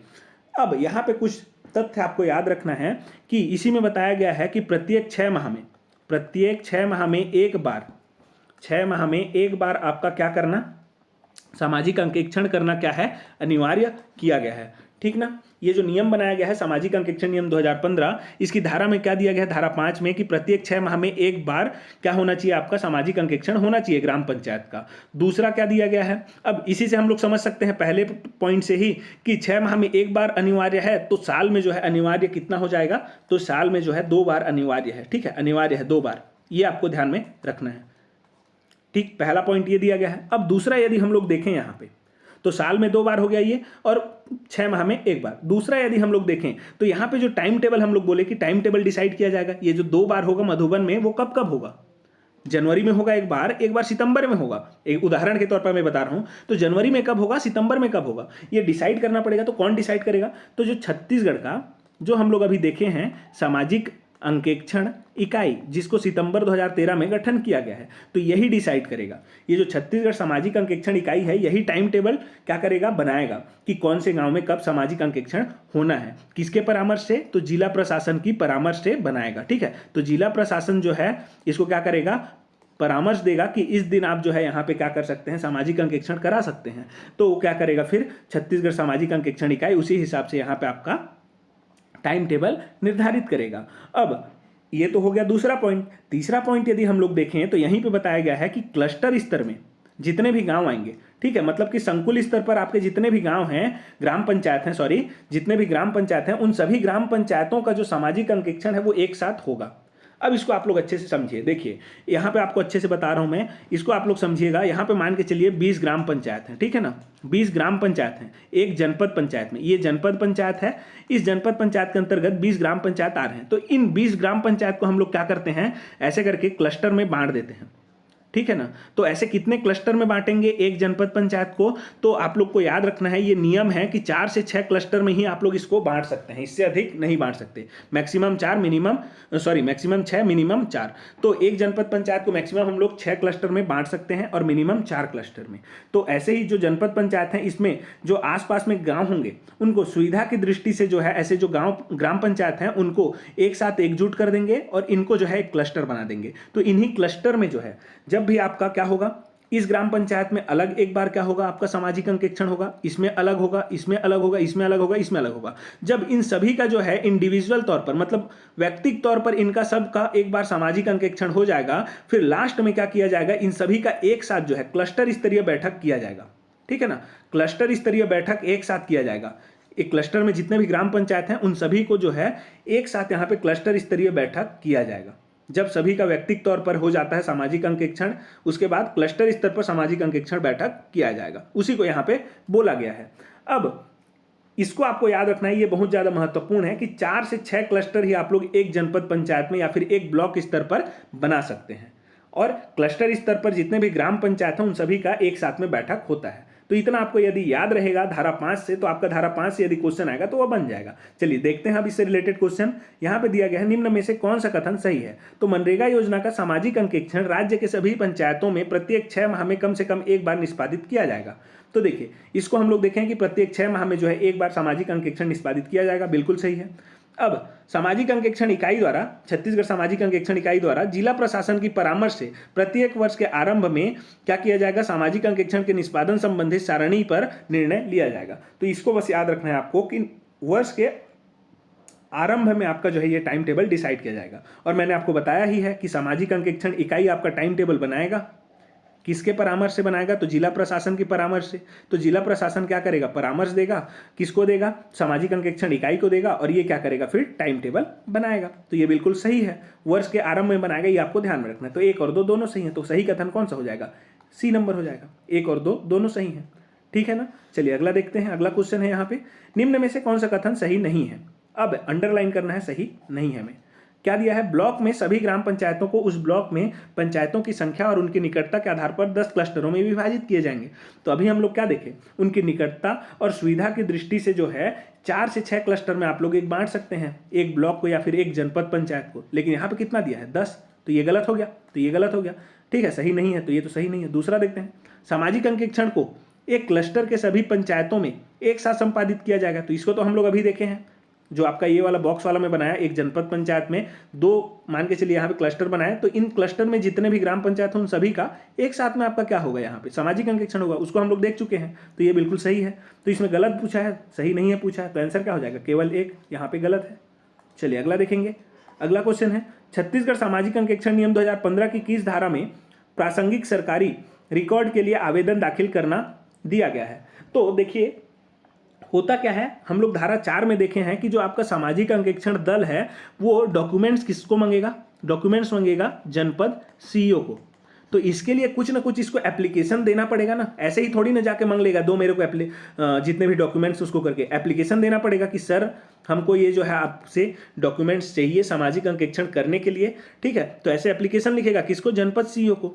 तो इसी के बारे में आपका जो है धारा 6 में दिया गया है। उसी को यहाँ पे पूछा गया है कि प्रासंगिक सरकारी रिकॉर्ड के लिए जो है आवेदन दाखिल करना किसमें है, धारा 6 में। तो जो सामाजिक अंकेक्षण दल है ये डॉक्यूमेंट्स मांगने के लिए जो जनपद सीओ है इसको एप्लीकेशन लिखेगा और ये एप्लीकेशन देगा कितना दिन पूर्व, तो कम से कम 15 दिन पूर्व इसको देना अनिवार्य है, ठीक है ना। मान के चलिए आपका 16 अप्रैल को क्या होने वाला है, सामाजिक अंकेक्षण होने वाला है किसी ग्राम पंचायत का, तो उस ग्राम पंचायत संबंधित डॉक्यूमेंट यदि जनपद सीओ को मांगना है तो आपको जो है 1 अप्रैल को मांगना अनिवार्य है। 1 अप्रैल के बाद आप लोग नहीं मांगेंगे, 15 दिन पूर्व आपको मांगना है, 15 दिन पहले ये मांगेगा, ठीक है। अब 15 दिन पहले तो ये मांग लिया जो सामाजिक अंकेक्षण दल है वो, तो अब ये जनपद सीओ कितने दिन में देगा, तो उसको हम लोग देख चुके हैं कि 7 दिन पहले देना इसका क्या है, उत्तरदायित्व है। तो 7 दिन पहले ये देगा, यदि नहीं देगा तो उसके ऊपर क्या किया जाएगा, कार्यवाही किया जाएगा कि आप क्यों ऐसा किए कि समय पर आप लोग इसको जो डॉक्यूमेंट्स है उसको नहीं दे पाए, ऐसे करके जनपद सीओ के ऊपर में कार्यवाही चलाया जाएगा। तो इसको आप लोग याद रखना है, ठीक है। धारा 6 में क्या है कि आपका डॉक्यूमेंट्स के लिए एप्लीकेशन देगा कौन, सामाजिक अंकेक्षण दल किसको देगा, जनपद सीओ को। कितना दिन पहले देगा, तो 15 दिन पहले देगा। इसको आपको ध्यान में रखना है। चलिए अब हम लोग अगला देखते हैं। इसी के संबंध में क्वेश्चन दिया होगा यहाँ पे कि सामाजिक अंकेक्षण सबसे पहले तो सही नहीं है, क्वेश्चन आपको देखना है कि सही नहीं है कौन सा, उसको पूछा है। तो सामाजिक अंकेक्षण दल सामाजिक अंकेक्षण के आरंभ होने के कम से कम 15 दिन पूर्व मनरेगा योजना की सुसंगत जानकारी के लिए सीओ जनपद पंचायत से समक्ष एक आवेदन प्रस्तुत करेंगे। तो अभी हम लोग देखें 15 दिन पूर्व करेगा, ये बिल्कुल सही है। अगला है पंचायत में सामाजिक अंकेक्षण करने के लिए नियोजित सामाजिक अंकेक्षण प्रदातागण और ग्रामीण सामाजिक अंकेक्षक उसी पंचायत के निवासी होंगे। तो ये जो है गलत है। इसको हम लोग धारा 4 में देखे हैं, किसमें देखे हैं, धारा 4 में, कि ये जो है उस ग्राम पंचायत के नहीं होने चाहिए। मैंने आपको क्या बताया कि सामाजिक अंकेक्षण दल में जो आपका वरिष्ठ और कनिष्ठ सामाजिक अंकेक्षण प्रदातागण है और जो सामाजिक अंकेक्षक है, ग्रामीण सामाजिक अंकेक्षक, वो उसी ग्राम पंचायत के नहीं होने चाहिए, ऐसा हम लोग देखे हैं कि नहीं। तो उसी को यहाँ पे बोला गया है होंगे करके, जो कि गलत है। तो पहला सही हो गया, दूसरा गलत हो गया, तो इसका आंसर क्या होगा, केवल 2 इसका सही उत्तर हो जाएगा, ठीक है ना। चलिए अगला देखेंगे। अगला क्वेश्चन है सीईओ जनपद पंचायत सामाजिक अंकेक्षण दल को निम्न में से क्या निःशुल्क उपलब्ध कराएगा। तो अभी हम लोग जो है क्या देखे हैं, धारा 6 देखे। धारा 6 में आपका जो है, धारा 6 में एप्लीकेशन दिया गया डॉक्यूमेंट्स के लिए। तो कौन कौन सा डॉक्यूमेंट्स देगा उसको अब हम लोग यहाँ पे देख लेते हैं। उसको मैं आपको नहीं बता पाया था, तो आप लोग देख लीजिए क्या क्या वहाँ पे जो डॉक्यूमेंट्स उसको दिया जाएगा यहाँ। तो आप लोग ध्यान रखिएगा यहाँ पे कौन कौन सा डॉक्यूमेंट्स मांग सकता है वो। तो आपका जो है भुगतान सूची को मांग सकता है, ठीक है ना। जो आपका सीईओ है, जनपद का सीईओ, वो सामाजिक अंकेक्षण दल को क्या क्या देगा, तो भुगतान सूची, जैसे किसी भी योजना के तहत कोई कार्य हुआ है तो किसको किसको हम लोग भुगतान किए हैं, पेमेंट किए हैं, उसको आपको यहाँ पे बताना पड़ेगा। मास्टर रोल की प्रति, मैंने माने के चलिए कि यहाँ पे आपका मनरेगा के तहत आप लोग कार्य लिए हैं, तो मास्टर रोल मतलब कि अटेंडेंस चढ़ाए होंगे, तो वो आपको यहाँ पे दिखाना पड़ेगा, उसका प्रति देना पड़ेगा। माप पुस्तिका, मान के चलिए आप लोग पुलिया बनाए हैं, तो पुलिया जो है आप लोग कितना लंबा बनाए हैं, 5 मीटर, 50 मीटर, इसको आपको यहाँ पे बताना पड़ेगा, माप पुस्तिका में जो रहेगा उसको देना पड़ेगा। लेकिन जो बेरोजगारी भत्ता रहता है उसका विवरण यहाँ पे नहीं दिया जाता, तो ये आपका गलत हो जाएगा। तो देखिए कौन कौन सा यहाँ पे निःशुल्क में उपलब्ध कराया जाएगा, तो 2, 3 और 4। तो 2, 3, 4 किसमें है, ऑप्शन नंबर सी में है। और आप लोग याद रखेंगे इन तीनों के साथ साथ और क्या दिया जाता है आप लोग को यहाँ पे निःशुल्क में, तो ग्राम सभा, जो भी आपका ग्राम सभा है, मान के चलिए ग्राम पंचायत कोई योजना ला रहा है और कोई कार्य है, तो ग्राम सभा उसको अनुमोदन करता है, आप लोग जान रहे हैं। तो ग्राम सभा अनुमोदन करेगा, तो ये जो क्या क्या अनुमोदन किया है उसका लिस्ट आपको यहाँ पे देना पड़ेगा निःशुल्क में, जनपद सीईओ जो रहेगा उसको, ठीक है। साथ ही साथ आपका जो यहाँ पे कोई भी बिल है, मान के चलिए आप लोग फावड़ा खरीदे, कहीं पे आप लोग डामर खरीदे रोड बनाने के लिए, तो उसके लिए आपका बिल लगेगा। तो उन सब बिल के लिए भी आपको क्या करना पड़ेगा, एक उदाहरण के तौर पे मैं बता रहा हूँ, उन सभी बिलों को भी आपको यहाँ पे देना पड़ेगा सामाजिक अंकेक्षण दल को। ये सभी किसमें दिया गया है, धारा 6 में दिया गया है। तो इतना आपको ध्यान में रखना है। चलिए अगला देखेंगे। अगला क्वेश्चन है आपका, छत्तीसगढ़ सामाजिक अंकेक्षण नियम 2015 की किस धारा में पंचायतों को सामाजिक अंकेक्षण की जानकारी के बारे में दिया गया है। अब देखिए किस धारा होगा ये, ठीक है। यहाँ पे कुछ प्रिंटिंग मिस्टेक हो, आपको बता देता हूँ, ये किस होगा, किस धारा, और ये दिया गया है होगा, ठीक। तो इसका आंसर होगा धारा 7। अब धारा 7 में दिया क्या है वो हम लोग देख लेते हैं।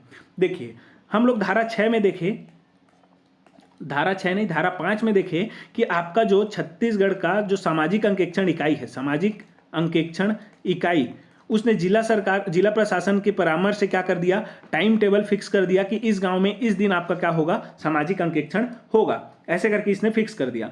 तो ये जो जानकारी है ये किसके द्वारा दिया जाएगा कि इस दिन होगा आपका सामाजिक अंकेक्षण इस ग्राम पंचायत में करके, तो ये जो जनपद सीईओ रहता है, जनपद पंचायत का जो सीईओ रहता है वो क्या करेगा, लिखित रूप में आपका क्या करेगा, सूचना देगा। किसको किसको, धारा 7 में यही दिया गया है कि जो जनपद सीईओ रहेगा वो लिखित रूप में जो सामाजिक अंकेक्षण की जानकारी हो किसको देगा, तो ग्राम पंचायत जहां पे आपका सामाजिक अंकेक्षण होगा उसके सरपंच और पंचों को। ठीक है, साथ ही साथ वहां मान के चलिए ग्राम पंचायत में मनरेगा योजना चल रहा है तो वहां पे उसके संबंधित जो भी पदाधिकारी हैं उनको। तीसरे नंबर पे यदि हम लोग देखें, पहला तो सरपंच और पंच जो निर्वाचित प्रतिनिधि हैं, फिर उसके बाद आपके जो पदाधिकारी हैं मनरेगा योजना संबंधित, और जो बैंक से संबंधित जो प्रतिनिधि रहते हैं, बैंक के जो इन सब से रिलेटेड रहते हैं।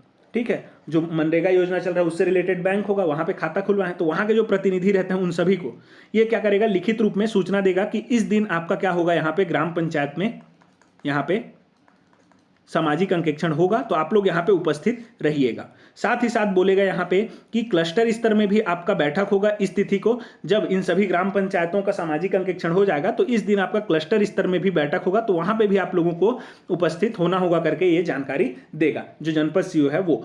किनको किनको देगा आप लोग देख लीजिए, इसको याद कीजिएगा, ये क्वेश्चन आता है। ठीक है, अब इतना हो गया, सरपंच को क्या मिल गया, जानकारी मिल गया, उस ग्राम पंचायत के सरपंच को जानकारी मिल गया। तो ये सरपंच अब क्या करेगा, उस ग्राम पंचायत में जो भी लोग हैं, जैसे ग्राम पंचायत है इसमें हो सकता है कि 5 से 10 ग्राम सभा हो। ठीक है, 5 ग्राम सभा मान के चलिए, तो इन सभी ग्राम सभाओं में क्या करेगा, ये जो सरपंच है वो यहाँ पे सभी ग्राम सभाओं में क्या करेगा, जानकारी देगा कि इस दिन आपका सामाजिक अंकेक्षण होने वाला है, आप लोग यहाँ पे आइएगा करके। ठीक ना, तो इतना आपका जो यहाँ पे आपको याद रखना है। चलिए अब हम लोग अगला इसका क्वेश्चन देखते हैं। तो क्वेश्चन दिया है, निम्न में से किसका सामाजिक अंकेक्षण ग्राम सभा के साथ ही क्लस्टर स्तरीय निकासी बैठक में उपस्थित रहना अनिवार्य है। तो क्या बोला है यहाँ पे, किसका, निम्न में से किसका सामाजिक अंकेक्षण ग्राम सभा के साथ ही क्लस्टर स्तरीय निकासी बैठक में उपस्थित रहना अनिवार्य है। तो हम लोग देखें, जो सरपंच रहता है उसको लिखित रूप में सीईओ बोलेगा कि ग्राम सभा में तो आप लोग आएंगे ही, साथ ही साथ क्लस्टर स्तरीय बैठक में भी आएंगे, तो जनप्रतिनिधि हो गए। उसके बाद मनरेगा योजना संबंधित पदाधिकारी और जो डाकघर या फिर क्या होते हैं यहाँ पे बैंक के प्रतिनिधि होते हैं, उनको आपके यहाँ पे बोला जाता है कि आप लोग यहाँ पे आएंगे, दोनों लेवल के जो सामाजिक अंकेक्षण होगा उसमें। तो 1, 2, 3 इसका क्या हो जाएगा, आंसर हो जाएगा। चौथा नंबर इसमें जरूरी नहीं है, तो आंसर होगा ऑप्शन नंबर सी। ठीक है, तो इसलिए मैं बोल रहा हूँ जो आपको थ्योरी बताऊंगा उसको आप लोग समझते चलिए। अब अगला है, सामाजिक अंकेक्षण नियम 2015 की किस धारा में ग्राम पंचायत में सामाजिक अंकेक्षण प्रक्रिया के बारे में दिया गया है। तो इसका आंसर क्या हो जाएगा आपका, धारा 8। धारा 8 में क्या दिया गया है आपका, सामाजिक अंकेक्षण ग्राम पंचायत में मान के चलिए सामाजिक अंकेक्षण होगा तो उसमें कौन सा प्रोसेस अपनाया जाएगा उसको यहाँ पे दिया गया है। अब इस प्रोसेस के बारे में आप लोग को याद रखना है। सबसे पहले क्या होता है, तो धारा 8 में जो प्रोसेस दिया गया है इसके बारे में आपको याद रखना है कुछ महत्वपूर्ण तथ्य जो आपको एग्जाम की दृष्टि से याद रखना है कि जो आपका सामाजिक अंकेक्षण होगा, तो जैसे कि मान के चलिए चुनाव होता है, तो चुनाव, एक उदाहरण के तौर पे मैं बता रहा हूँ, चुनाव वाला, तो चुनाव होता है तो जो टीचर रहते हैं उनको क्या किया जाता है, ट्रेनिंग दिया जाता है कि ऐसे ऐसे आप लोग चुनाव को आयोजित कीजिएगा करके। ठीक है, चुनाव का संचालन कैसे करेंगे उसको जो है ट्रेनिंग दिया जाता है टीचरों को। वैसे ही सामाजिक अंकेक्षण होने से पहले ब्लॉक स्तर में क्या किया जाता है, ब्लॉक स्तर मतलब कि जनपद पंचायत लेवल पे क्या किया जाएगा, ब्लॉक स्तर पे जितने भी सरपंच रहेंगे ना, सरपंच, उन सभी का यहाँ पे बैठक बुलाया जाएगा और उन सभी को जो है यहाँ पे प्रशिक्षण दिया जाएगा कि कैसे कैसे आपका जो है यहाँ पे सामाजिक अंकेक्षण होगा, उसको आपको निगरानी रखना है करके। तो सामाजिक अंकेक्षण का जो उद्देश्य रहता है उन सभी को समझाने के लिए कार्यशाला का आयोजन कहाँ पे होता है, तो ब्लॉक स्तर में होता है। ये धारा 8 में दिया गया है। तो ये पूछेगा नहीं कि कहाँ कौन से धारा में दिया है, लेकिन आपको याद रखना है कि सामाजिक अंकेक्षण का जो भी आपका उद्देश्य रहेगा उसको सरपंचों को समझाने के लिए किस स्तर पर कार्यशाला का आयोजन किया जाता है, तो ब्लॉक स्तर पर आपका जो है ये कार्यशाला का आयोजन किया जाता है। ये आपको याद रखना है, ये महत्वपूर्ण है, ब्लॉक स्तर पर। पहला हो गया। दूसरा, अब हम लोग यहाँ पे देखेंगे कि प्रक्रिया क्या क्या अपनाया जाता है। तो सबसे पहले यहाँ पे क्या किया जाएगा, कुछ प्रक्रिया है। तो पहले लेवल पे आपका क्या किया जाता है, यहाँ पे ग्राम सभा में जितने भी समुदाय हैं उनके बीच जो अधिकार है, उनका क्या अधिकार होगा, क्या हक होगा, उन सभी को जो है सामाजिक अंकेक्षण प्रक्रिया के बारे में जागरूकता दिलाया जाता है। ठीक है, तो यहाँ पे ग्राम सभा है, मान के चलिए ग्राम सभा है, यहाँ पे 100 लोग हैं, तो इन 100 लोगों को जो है क्या किया जाएगा, इनके अधिकार से क्या किया जाएगा, जागरूक कराया जाएगा कि जो आपका सामाजिक अंकेक्षण होगा उसमें आपको क्या क्या ध्यान में रखना है, आपका अधिकार क्या क्या है करके। तो जागरूकता पहले नंबर पे, जागरूकता फैलाया जाएगा इनके बीच में। दूसरे नंबर पे हम लोग देखेंगे यहाँ पे तो जो भी सरकारी दस्तावेज रहेंगे उपलब्ध उनकी जानकारी को पढ़कर सुनाया जाएगा। दूसरे लेवल पे जो जानकारी है उसको पढ़ करके सुनाया जाएगा, ठीक है, जानकारी को पढ़ करके सुनाया जाएगा। तीसरे नंबर पे जो भी आपका अभिलेख रहेगा उसकी उपलब्धता सुनिश्चित की जाएगी, ठीक है। मान के चलिए कोई यहाँ पे डॉक्यूमेंट्स है उसका क्या किया जाएगा, उपलब्धता, मतलब ये यहाँ पे अवेलेबल है करके यहाँ पे उसको सुनिश्चित किया जाएगा तीसरे लेवल पे। चौथा आपका यहाँ पे क्या रहेगा, चौथा स्टेप में जो भी मजदूर और आम जन का जो पीड़ा रहेगा ग्राम सभा में उसको लिखा जाएगा। मान के चलिए यहाँ पे कोई व्यक्ति आता है बोलेगा कि हाँ मेरे को ये समस्या है इस योजना से संबंधित, तो उसको क्या किया जाएगा, लिखा जाएगा चौथे नंबर पे। पांचवें नंबर पे आपका स्टेप आता है कि यहाँ पे जो भी मजदूर जिनका नाम जो है घरेलू सर्वेक्षण के माध्यम से मास्टर रोल में दर्ज है उसको संपर्क करके जो है मास्टर रोल का सत्यापन किया जाएगा। मान के चलिए मनरेगा का आप लोग काम किए हैं मनरेगा का, ठीक है। अब मनरेगा में आपका क्या होता है, यहाँ पे मास्टर रोल बनता है, मास्टर रोल, तो वहाँ पे आपका नाम चढ़ा है तो आप लोगों को यहाँ पे पूछा जाएगा कि आप लोग मनरेगा के तहत इस दिन कार्य करने गए थे कि बिना मतलब का आपका यहाँ पे जो है अटेंडेंस चढ़ाया गया है करके, तो इसका सत्यापन किया जाएगा, ठीक है। तो पांचवा आप लोग समझ गए, पहले नंबर पे जागरूकता, दूसरे नंबर पे आपको पढ़ करके सुनाया जाएगा जो भी डॉक्यूमेंट्स रहेगा उसको, तीसरे नंबर पे उसका जो उपलब्धता है उसको सुनिश्चित किया जाएगा डॉक्यूमेंट्स का, चौथे नंबर पे कोई भी समस्या है उसको लिखा जाएगा और पांचवें नंबर पे सत्यापित किया जाएगा जो मास्टर रोल वगैरह रहेगा उसको।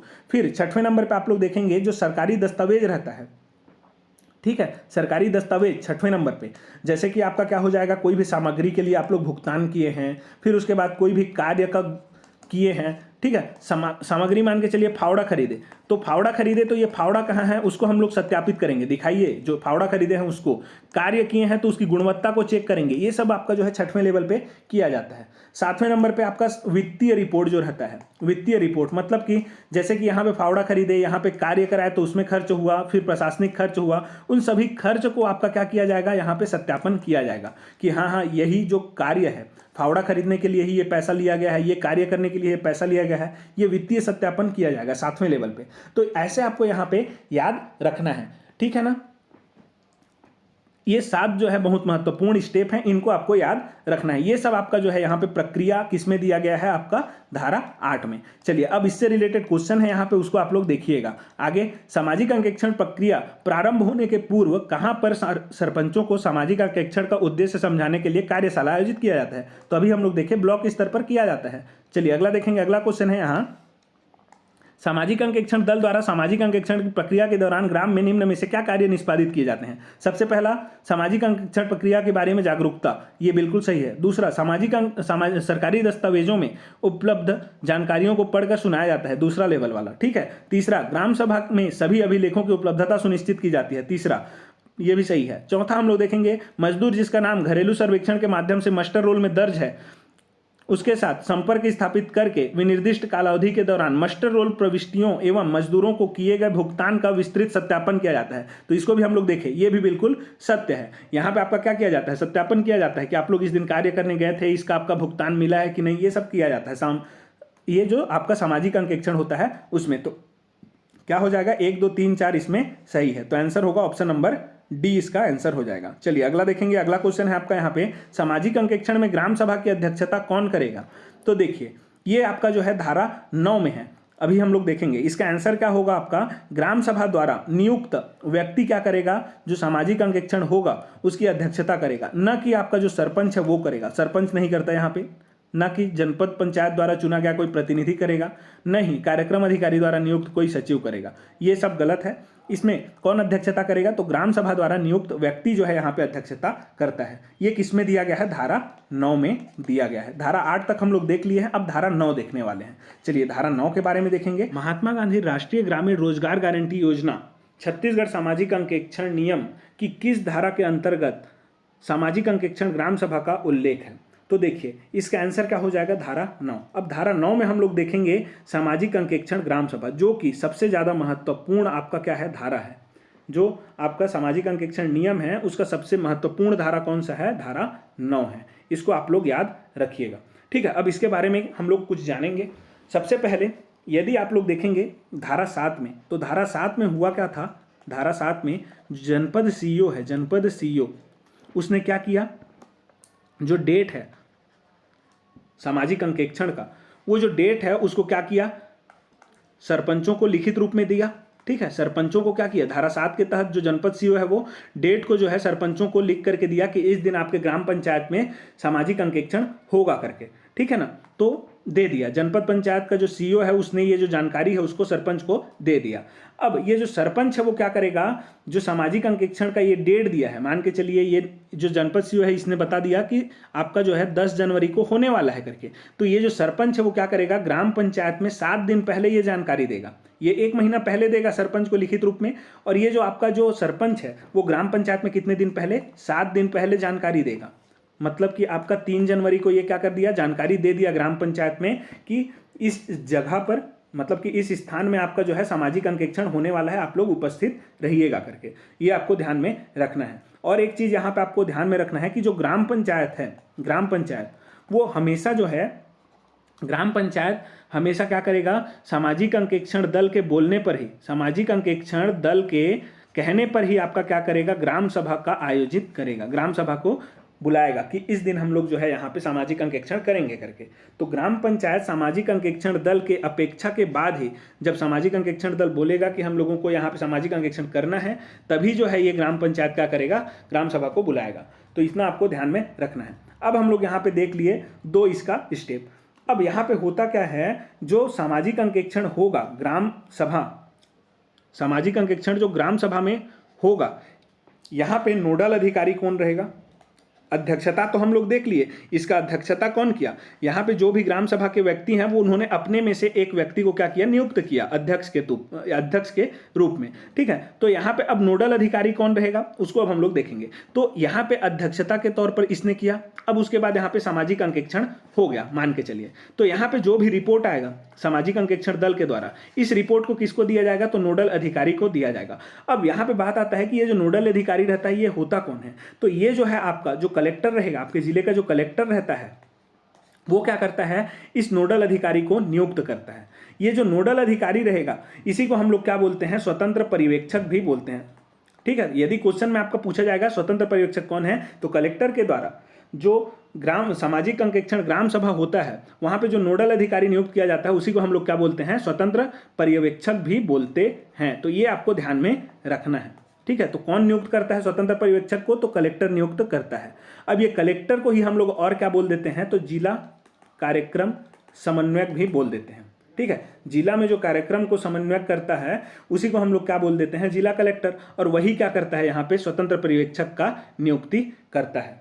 ठीक है, इस पर्टिकुलर सामाजिक अंकेक्षण ग्राम सभा के लिए, जिसकी अध्यक्षता वहां के द्वारा चुने हुए व्यक्तियों में से एक व्यक्ति के द्वारा किया जा रहा है। ठीक है, और इसका जो रिपोर्ट है ये किसको दिया जाएगा, ये जो रिपोर्ट है ये नोडल अधिकारी को देगा सामाजिक अंकेक्षण दल। और ये जो यहाँ पे रिपोर्ट आया है ये जो स्वतंत्र पर्यवेक्षक के पास, वो ये आप किसको देगा, कलेक्टर को दे देगा बाद में। ठीक है, कलेक्टर को ये क्या कर देगा, बाद में हस्तांतरित कर देगा। ये आप ले लीजिए, यहाँ का रिपोर्ट है करके। तो इतना आपको समझ में आना हो चाहिए। चलिए अब हम लोग इसमें देखते हैं, यहाँ पे जो सामाजिक अंकेक्षण के लिए ग्राम सभा होगा इसका भी यहाँ पे आपका गण पूर्ति देखा जाता है। तो गण पूर्ति जो है आपका सेम जो पंचायती राज में आप लोग पढ़ते हैं ग्राम सभा में, वही यहाँ पे अपनाया जाता है कि आपका जो भी ग्राम सभा है उसका 1/10 सदस्य लोग आने चाहिए, और इन 1/10 सदस्य में से 1/3 महिला होनी चाहिए। और इसका जो उत्तरदायित्व है वो सेम आपका जो पंचायती राज में है सरपंच और पंच का रहता है। गण पूर्ति का यहाँ पे उत्तरदायित्व किसका रहता है, सरपंच और पंच का रहता है। और 1/10 आपका यहाँ पे क्या रहेगा, गण पूर्ति रहेगा। टोटल जो ग्राम सभा में जितने भी सदस्य हैं उनका 1/10 यहाँ पे उपस्थित होनी चाहिए, जिनमें से 1/3 महिलाएं होनी चाहिए। तो ये आपका जो है गण पूर्ति किसके द्वारा किया जाएगा, तो सरपंच और पंच के द्वारा, इन्हीं का उत्तरदायित्व रहता है। तो इसको आपको ध्यान में रखना है। अब मान के चलिए यहाँ पे आपका क्या हुआ, ग्राम सभा में सामाजिक अंकेक्षण हुआ, तो यहाँ पे रिपोर्ट बना। अब ये जो रिपोर्ट बना इससे कोई व्यक्ति नाखुश है, मतलब मेरे को समझ में नहीं आया, यहाँ पे गलत है बोल दिया वो। ठीक है, वो बोल रहा है कि यहाँ पे आप लोग गलत किए हैं करके। तो फिर क्या किया जाएगा, स्वतंत्र पर्यवेक्षक जो रहेगा जिसको कलेक्टर के द्वारा नियुक्त किया गया है वो क्या करेगा, स्वतंत्र पर्यवेक्षक इस व्यक्ति को ले जाएगा उस जगह में जहाँ पे आपका इसको डाउट रहेगा और उसके सामने में फिर से उस प्रक्रिया को करेगा। जब तक यह संतुष्ट नहीं हो जाता। ठीक है, अब ये संतुष्ट हो गया तो उसको फिर ये क्या कर लिया, ओके करके यहाँ पे फिर से इसका हस्ताक्षर लिया और इसको जाने के लिए बोल दिया। ठीक है, अब तुम संतुष्ट हो, हाँ संतुष्ट हूँ, तो ये क्या कर देगा यहाँ पे अब साइन कर देगा। साइन कर लिया। अब ये जो रिपोर्ट है वो फिर से अब कोई व्यक्ति यहाँ पे डाउट करेगा तो बाद में जब क्लस्टर स्तरीय बैठक होगा वहां पे ये नहीं खुलेगा। आप लोग ध्यान रखिएगा, ये जो स्वतंत्र पर्यवेक्षक है वो ग्राम सभा का ही सामाजिक अंकेक्षण में यहाँ पे आपका डाउट को क्लियर करेगा। उसको आपको क्लस्टर स्तर में जो है फिर से खुलवाने का यहाँ पे कोई भी हकदार नहीं रखा गया है किसी को भी। ठीक है ना, किसी को यहाँ पे आपका जो है यह अधिकार नहीं दिया गया है कि क्लस्टर स्तर में कोई व्यक्ति आकर के अपना जो डाउट है उसको यहाँ पे रखे, मतलब फिर से जो है जांच पड़ताल नहीं किया जाएगा क्लस्टर स्तर में। आपको इतना ध्यान में रखना है। चलिए अब हम लोग यहाँ पे देख लेते हैं अगला इसके बारे में। अगला क्वेश्चन इसका हम लोग का क्या है, सामाजिक अंकेक्षण ग्राम सभा में स्वतंत्र पर्यवेक्षक की नियुक्ति किसके द्वारा की जाती है। तो अभी हम लोग देखें कि यहाँ पे जो है क्या किया जाएगा, सामाजिक अंकेक्षण किया जाएगा ग्राम सभा में, तो उसकी अध्यक्षता जो है वहाँ का कोई व्यक्ति करेगा, ग्राम सभा का ही कोई व्यक्ति करेगा जिसको वहाँ के लोग छांटेंगे अपने बीच में से। ठीक है, और वहाँ पे उसकी अध्यक्षता में सामाजिक अंकेक्षण होगा, सामाजिक अंकेक्षण। फिर यहाँ पे जो दल है वो क्या किया, रिपोर्ट बनाया, और ये जो रिपोर्ट है वो किसको देगा, स्वतंत्र पर्यवेक्षक को देगा। और ये स्वतंत्र पर्यवेक्षक किसके द्वारा बनाया गया है, तो कलेक्टर, जिला कलेक्टर के द्वारा इसको बनाया गया है। तो जिला कलेक्टर या फिर हम लोग क्या बोल सकते हैं उसको, जिला कार्यक्रम समन्वयक, इसके द्वारा जो है आपका स्वतंत्र पर्यवेक्षक की नियुक्ति की जाती है। आप लोग ध्यान रखिएगा। चलिए अगला देखेंगे। अगला क्वेश्चन है आपका, सामाजिक अंकेक्षण ग्राम सभा के संबंध में कौन सा कथन सही है। तो क्वेश्चन है आपका, मतलब कथन है आपका, ग्राम पंचायत सामाजिक अंकेक्षण दल की अपेक्षा के अनुसार ग्राम सभा आयोजित करेंगे। तो जो ग्राम पंचायत है वो सामाजिक अंकेक्षण दल की अपेक्षा के अनुसार ग्राम सभा आयोजित करेंगे, इसको हम लोग देखे हैं, ये लाइन में आपको बताया था।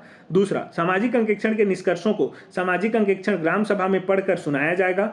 तो इसको आप लोग ध्यान रखिएगा कि जो भी आपका यहाँ पे दल के द्वारा निष्कर्ष निकाला गया है, जो रिपोर्ट आपका बनाया गया है, उसको पढ़ करके सुनाया जाएगा। ठीक है, अब यहाँ पे कोई व्यक्ति मान के चलिए यहाँ उसके निष्कर्ष से व्यथित है, उस रिपोर्ट से किसी को डाउट है कि यहाँ पे मेरे को समझ में नहीं आया, यहाँ पे आप लोग एक बार और चेक करिए करके, जो मैंने आपको बताया, उसको स्वतंत्र पर्यवेक्षक क्या करेगा, उसकी उपस्थिति में उस विषय पर फिर से परीक्षण करेगा, फिर से उस डाउट को उसका क्लियर करेगा और उसका क्या करेगा, वहां पे साइन ले लेगा। ठीक है, कि हाँ अब इसका डाउट जो है क्लियर हो गया करके। अब साइन ले लिया, फिर उसके बाद जो है वो व्यक्ति जो है उस टॉपिक में फिर से क्या नहीं कर सकता, वहां पे डाउट नहीं कर सकता, उसका यहाँ पे पूरा क्लियर हो गया। तो 1 2 3 इसमें सही है। तो सही कथन कौन सा है, 1 2 3। चलिए अगला देखेंगे, इसका आंसर होगा ऑप्शन नंबर डी। अगला है, यदि कोई व्यक्ति सामाजिक लेखा परीक्षा को निष्कर्ष से व्यथित है तो खाली स्थान उसे अपनी उपस्थिति में मामले की पुनः जांच करने का अवसर देगा। तो कौन देगा, तो स्वतंत्र पर्यवेक्षक देगा। अभी हम लोग देखे हैं कि कोई व्यक्ति को डाउट है किसी रिपोर्ट के किसी भी पॉइंट पे, तो वो किसको बोलेगा, स्वतंत्र पर्यवेक्षक को बोलेगा मेरे को डाउट है करके, और स्वतंत्र पर्यवेक्षक क्या करेगा, उस पर्टिकुलर पॉइंट पे ही उसको क्या कराएगा, वहां पे डाउट को क्लियर कराएगा और उसका साइन ले लेगा। इतना आपको ध्यान में रखना है। चलिए अगला देखेंगे, सामाजिक अंकेक्षण नियम 2015 की किस धारा में क्लस्टर स्तरीय एग्जिट कॉन्फ्रेंस के बारे में दिया गया है, जिसको हम लोग निकासी बैठक भी बोलते हैं। तो ये जो है आपका धारा 10 में दिया गया है। अब होता क्या है, एक बार अच्छे से समझिएगा इसको। मान के चलिए ये जनपद पंचायत है, यहाँ पे आपके 20 ग्राम पंचायत आते हैं इस जनपद पंचायत क्षेत्र में। तो इसको जो है 2 क्लस्टर में बांट दिया गया, क्लस्टर 1 और क्लस्टर 2। ठीक है ना, तो क्लस्टर 1 और क्लस्टर 2 में आपका बांटा गया है। तो यहाँ पे जितने भी ग्राम पंचायत हैं इन सभी का जो है क्लस्टर स्तरीय बैठक एक साथ में होगा। जब इन सभी का जो है व्यक्तिगत तौर पर, मतलब पर्सनल, इनका सामाजिक अंकेक्षण हो जाता है कंप्लीट, फिर इनका क्लस्टर स्तर में बैठक होगा। वहां पे क्या किया जाएगा, किसको किसको बुलाया जाएगा, तो आपका जो स्वतंत्र पर्यवेक्षक जिसने आपका ये रिपोर्ट बनाया है, यहाँ पे जो नोडल अधिकारी रहेगा वो तो पहला उपस्थित रहेगा ही। दूसरे नंबर पे कौन उपस्थित रहेगा, यहाँ पे जो मजदूर रहते हैं, मनरेगा के मजदूर जो रहते हैं, मनरेगा मजदूर, उनको यहाँ पे बुलाया जाएगा। तीसरे नंबर पे आपको क्या ध्यान रखना है, जो जनप्रतिनिधि, मतलब जो सरपंच वगैरह हैं, सरपंच, पंच, इन सबको यहाँ पे बुलाया जाएगा। चौथे नंबर पे आपको ध्यान रखना है कि मनरेगा मजदूर में जो भी पदाधिकारी रहता है, पदाधिकारी, उसको बुलाया जाता है। पांचवें नंबर पे आप लोग को याद रखना है कि मीडिया के प्रतिनिधियों को भी यहाँ पे बुलाया जाता है, कि आप लोग यहाँ पे निगरानी रखिएगा, देखिएगा करके। तो इन 5 लोगों को यहाँ पे क्लस्टर स्तरीय बैठक में बुलाया जाता है। ठीक है, इतना आपको ध्यान में रखना है। अब होता क्या है, इसकी अध्यक्षता कौन करेगा, जो क्लस्टर स्तरीय बैठक रहेगा उसकी अध्यक्षता कौन करता है, तो इसको या तो आपका जिला कलेक्टर करेगा, जो जिला कार्यक्रम समन्वयक है वो। ठीक है, जिसको हम लोग जिला कलेक्टर को जिला कार्यक्रम समन्वयक भी बोलते हैं, ये इसकी अध्यक्षता करेगा। या तो ये क्या बोलेगा, जिला कार्यक्रम समन्वयक जो है किसी दूसरे को यहाँ पे नियुक्त कर देगा जो कि डिप्टी कलेक्टर से नीचे वर्ग का अधिकारी नहीं होगा। तो डिप्टी कलेक्टर वर्ग का अधिकारी होना चाहिए। तो पहला नंबर पे कौन कर सकता है इसकी अध्यक्षता, तो जिला कार्यक्रम समन्वयक जिसको हम लोग कलेक्टर बोलते हैं। या तो यदि ये नहीं जाता है तो किसी दूसरे को नियुक्त करेगा जो कि डिप्टी कलेक्टर रेंज से नीचे का अधिकारी नहीं होना चाहिए। तो इन दोनों में से कोई भी एक अध्यक्षता करेगा। अब होता क्या है, क्लस्टर स्तर बैठक हुआ तो यहाँ पे भी तो रिपोर्ट बनेगा। अब यहाँ पे जो भी रिपोर्ट बना उसको मान के चलिए ये आपकी अध्यक्षता कर रहा है, डिप्टी कलेक्टर को यहाँ पे अध्यक्षता कर रहा है। तो यहाँ पे जो रिपोर्ट बना वो किसको देगा, डिप्टी कलेक्टर जिला कार्यक्रम समन्वयक को, मतलब कि कलेक्टर को देगा। और मान के चलिए स्वयं जो जिला कार्यक्रम समन्वयक ही यहाँ पे क्या कर रहा है, अध्यक्षता कर रहा है। तो इस रिपोर्ट को ये किसको देगा, तो ये जो है इस रिपोर्ट को आयुक्त को देगा। मनरेगा आयुक्त जो हम लोग देखे हैं छत्तीसगढ़ में जो मनरेगा का आयुक्त रहता है उसको यह क्या करेगा, इस रिपोर्ट को देगा। तो इसको आपको ध्यान में रखना है। कितने दिनों में देगा, तो 3 दिन के भीतर में देगा। मान के चलिए क्लस्टर बैठक आपका 10 अप्रैल को हुआ है तो 13 अप्रैल तक आपको क्या करना पड़ेगा, ये जो रिपोर्ट है इसको देना पड़ेगा। किसको, मनरेगा आयुक्त को। ये ध्यान में रखना है आपको, ठीक है। तो क्लस्टर स्तरीय बैठक की अध्यक्षता कौन करता है, जिला कार्यक्रम समन्वयक या फिर कलेक्टर या फिर उसके द्वारा कोई भी नियुक्त व्यक्ति जो कि डिप्टी कलेक्टर रेंज से नीचे का व्यक्ति नहीं होगा। अब ये तो हो गया। अब यहाँ पे जो रिपोर्ट बना उसको कौन, डिप्टी कलेक्टर यदि अध्यक्षता किया है तो कलेक्टर को देगा, और यदि कलेक्टर स्वयं अध्यक्षता किया है तो मनरेगा आयुक्त को इस रिपोर्ट को सौंपेगा। कितने दिनों के भीतर, 3 दिनों के भीतर में, ठीक है। चलिए ये हो गया आपका धारा 10, इतना ही यहाँ पे महत्वपूर्ण है। चलिए अगला देखेंगे। अगला क्वेश्चन है, क्लस्टर स्तरीय निकासी की बैठक की अध्यक्षता निम्न में से किसके द्वारा की जाती है, तो जिला कार्यक्रम समन्वयक करेगा। या तो ये किसको नियुक्त कर सकता है, तो डिप्टी कलेक्टर से अनिम्न पद श्रेणी का अधिकारी, मतलब इससे नीचे का कोई भी व्यक्ति नहीं होना चाहिए, तो कलेक्टर इसको भी नियुक्त कर सकता है। तो ए और बी दोनों, ए या बी में से कोई एक, ठीक है। तो आंसर क्या हो जाएगा, ए या बी में से कोई एक इसका आंसर हो जाएगा। चलिए अगला देखेंगे। अगला क्वेश्चन है आपका यहाँ पे, ये सब अभी मैंने आपको यहाँ पे क्लियर किया है, ठीक है। क्लस्टर स्तरीय निकासी बैठक में भाग लेने निम्न में से किसे आमंत्रित किया जाता है, तो किसको किसको किया जाता है जी, मजदूरों के प्रतिनिधियों को, जनप्रतिनिधियों को और संबंधित पदाधिकारियों को, जो भी मनरेगा का संबंधित पदाधिकारी रहता है उसको, और स्वतंत्र पर्यवेक्षक को, साथ ही मीडिया के प्रतिनिधि को। तो 1 2 3 4 5 इन सभी को जो है यहाँ पे बुलाया जाता है, सभी को आमंत्रित किया जाता है। तो आंसर होगा ऑप्शन नंबर डी। अगला देखेंगे यहाँ पे, निकासी बैठक के निष्कर्ष व आदेशों को कितने दिन के भीतर जिला कार्यक्रम समन्वयक व आयुक्त मनरेगा को भेजा जाएगा। तो अभी मैंने आपको बताया कि यहाँ पे जो निकासी बैठक होगा, क्लस्टर स्तरीय बैठक, उसकी अध्यक्षता मान के चलिए कलेक्टर कर रहा है, तो आयुक्त जो मनरेगा आयुक्त है उसको 3 दिन के भीतर में क्या करेगा, सॉरी 3 होगा ये, ठीक है, 30 नहीं होगा, 3 दिन के भीतर में क्या करेगा, रिपोर्ट को देगा। तो इसका आंसर क्या होगा, 3 दिन। आप लोग ध्यान रखिएगा 3 दिन होगा यहाँ पे, ठीक है। चलिए अगला देखेंगे। अगला क्वेश्चन है आपका, सामाजिक अंकेक्षण निष्कर्षों पर अनुवर्ती कार्यवाही का उत्तरदायित्व किसका होगा। तो देखिए इसको आप लोग ध्यान दीजिएगा, ये किसका होगा उत्तरदायित्व। तो यहाँ पे हम लोग इसको देखेंगे धारा 11 में। धारा 10 तक हम लोग देख चुके हैं, अब धारा 11। धारा 10 क्या था, तो क्लस्टर स्तरीय बैठक। क्लस्टर स्तरीय बैठक में जो भी आपका रिपोर्ट आया है वो हम लोग दे चुके हैं किनको, तो यदि डिप्टी कलेक्टर ने यहाँ पे अध्यक्षता किया था क्लस्टर स्तरीय तो उसने कलेक्टर को दिया है, जिसको हम लोग जिला कार्यक्रम समन्वयक बोलते हैं। यदि कलेक्टर ने यहाँ पे क्या किया है, अध्यक्षता किया है, तो मनरेगा आयुक्त को दिया है, ठीक है। मनरेगा आयुक्त को यहाँ पे अपना रिपोर्ट दिया है। तो उत्तरदायी कौन होगा अनुवर्ती कार्यवाही के लिए, यही दोनों, कलेक्टर और मनरेगा आयुक्त दोनों ही आपके क्या होंगे यहाँ पे उत्तरदायित्व इनका होगा, ठीक है। किसके लिए, अनुवर्ती कार्यवाही के लिए। तो आंसर क्या होगा, ए और बी दोनों। चलिए अगला देखेंगे।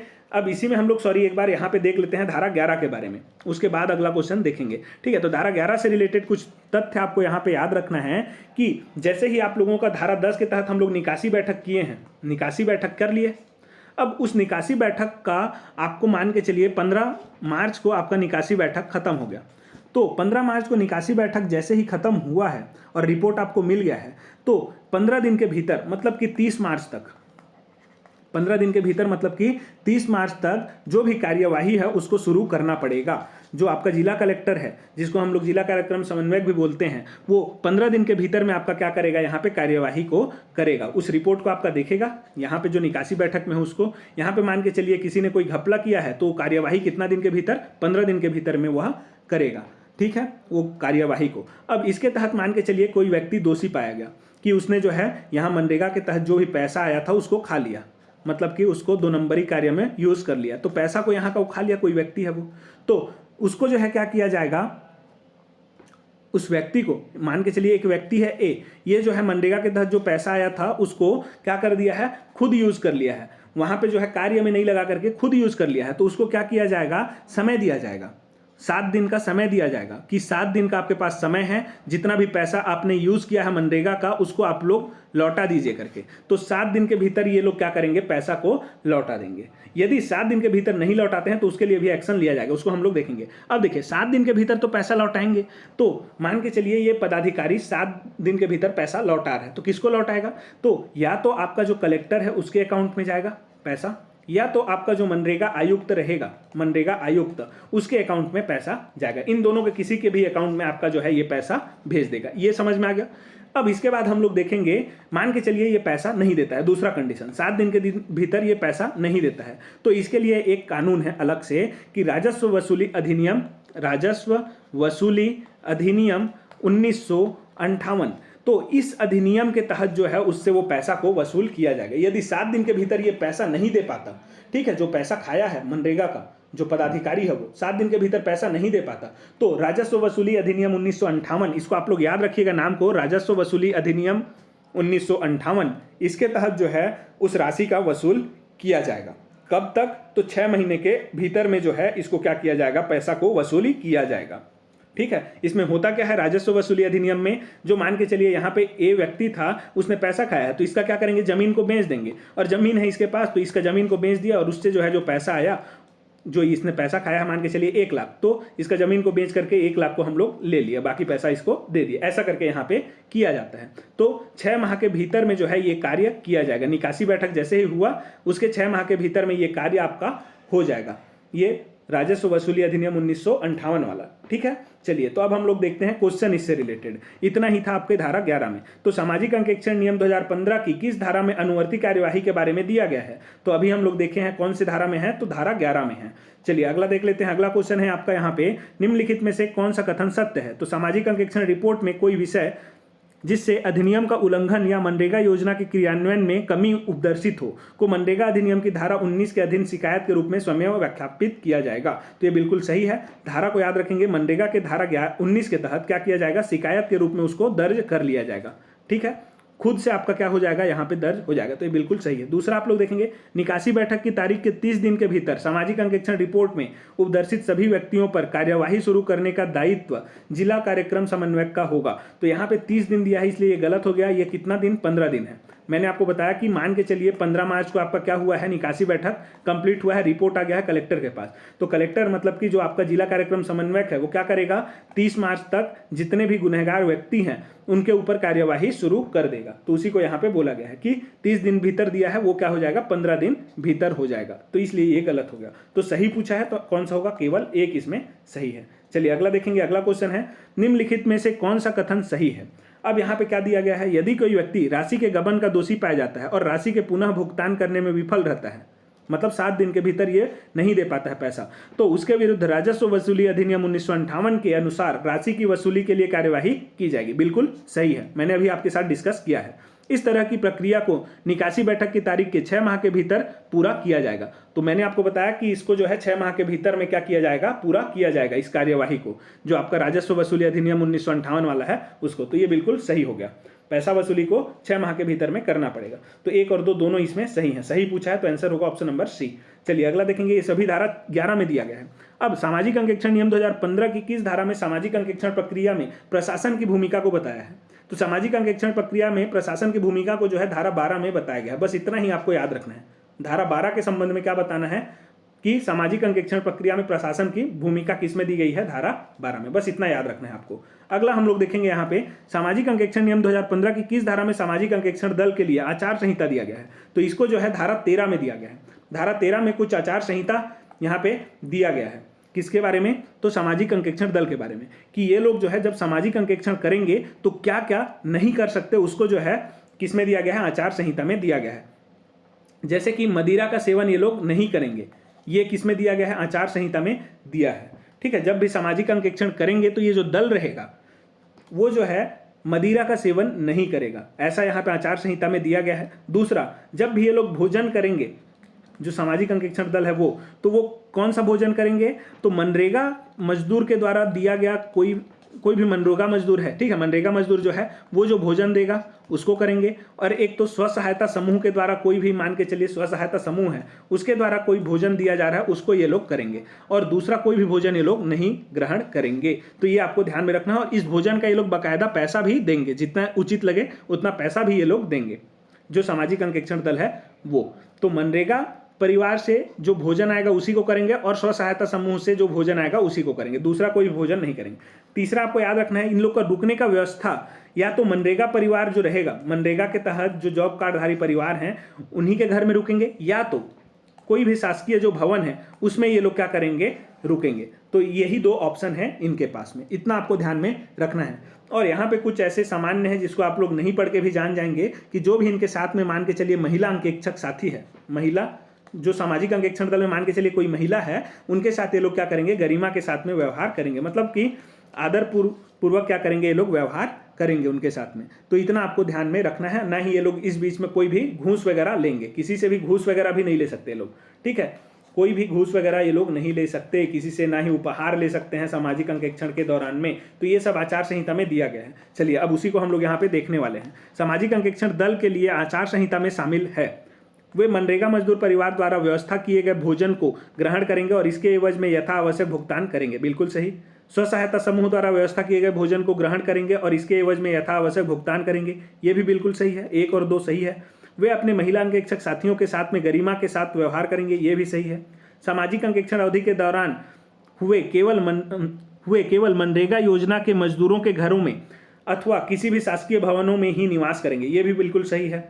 अगला, वे कार्य के दौरान मदिरा अथवा मादक वस्तुओं का सेवन नहीं करेंगे, तो ये भी सही है। तो 1 2 3 4 5 इसमें सही है, तो इसका आंसर क्या हो जाएगा, ऑप्शन नंबर डी इसका आंसर हो जाएगा। अगला है, सामाजिक अंकेक्षण नियम 2015 की किस धारा में समवर्ती सामाजिक अंकेक्षण के बारे में दिया गया है।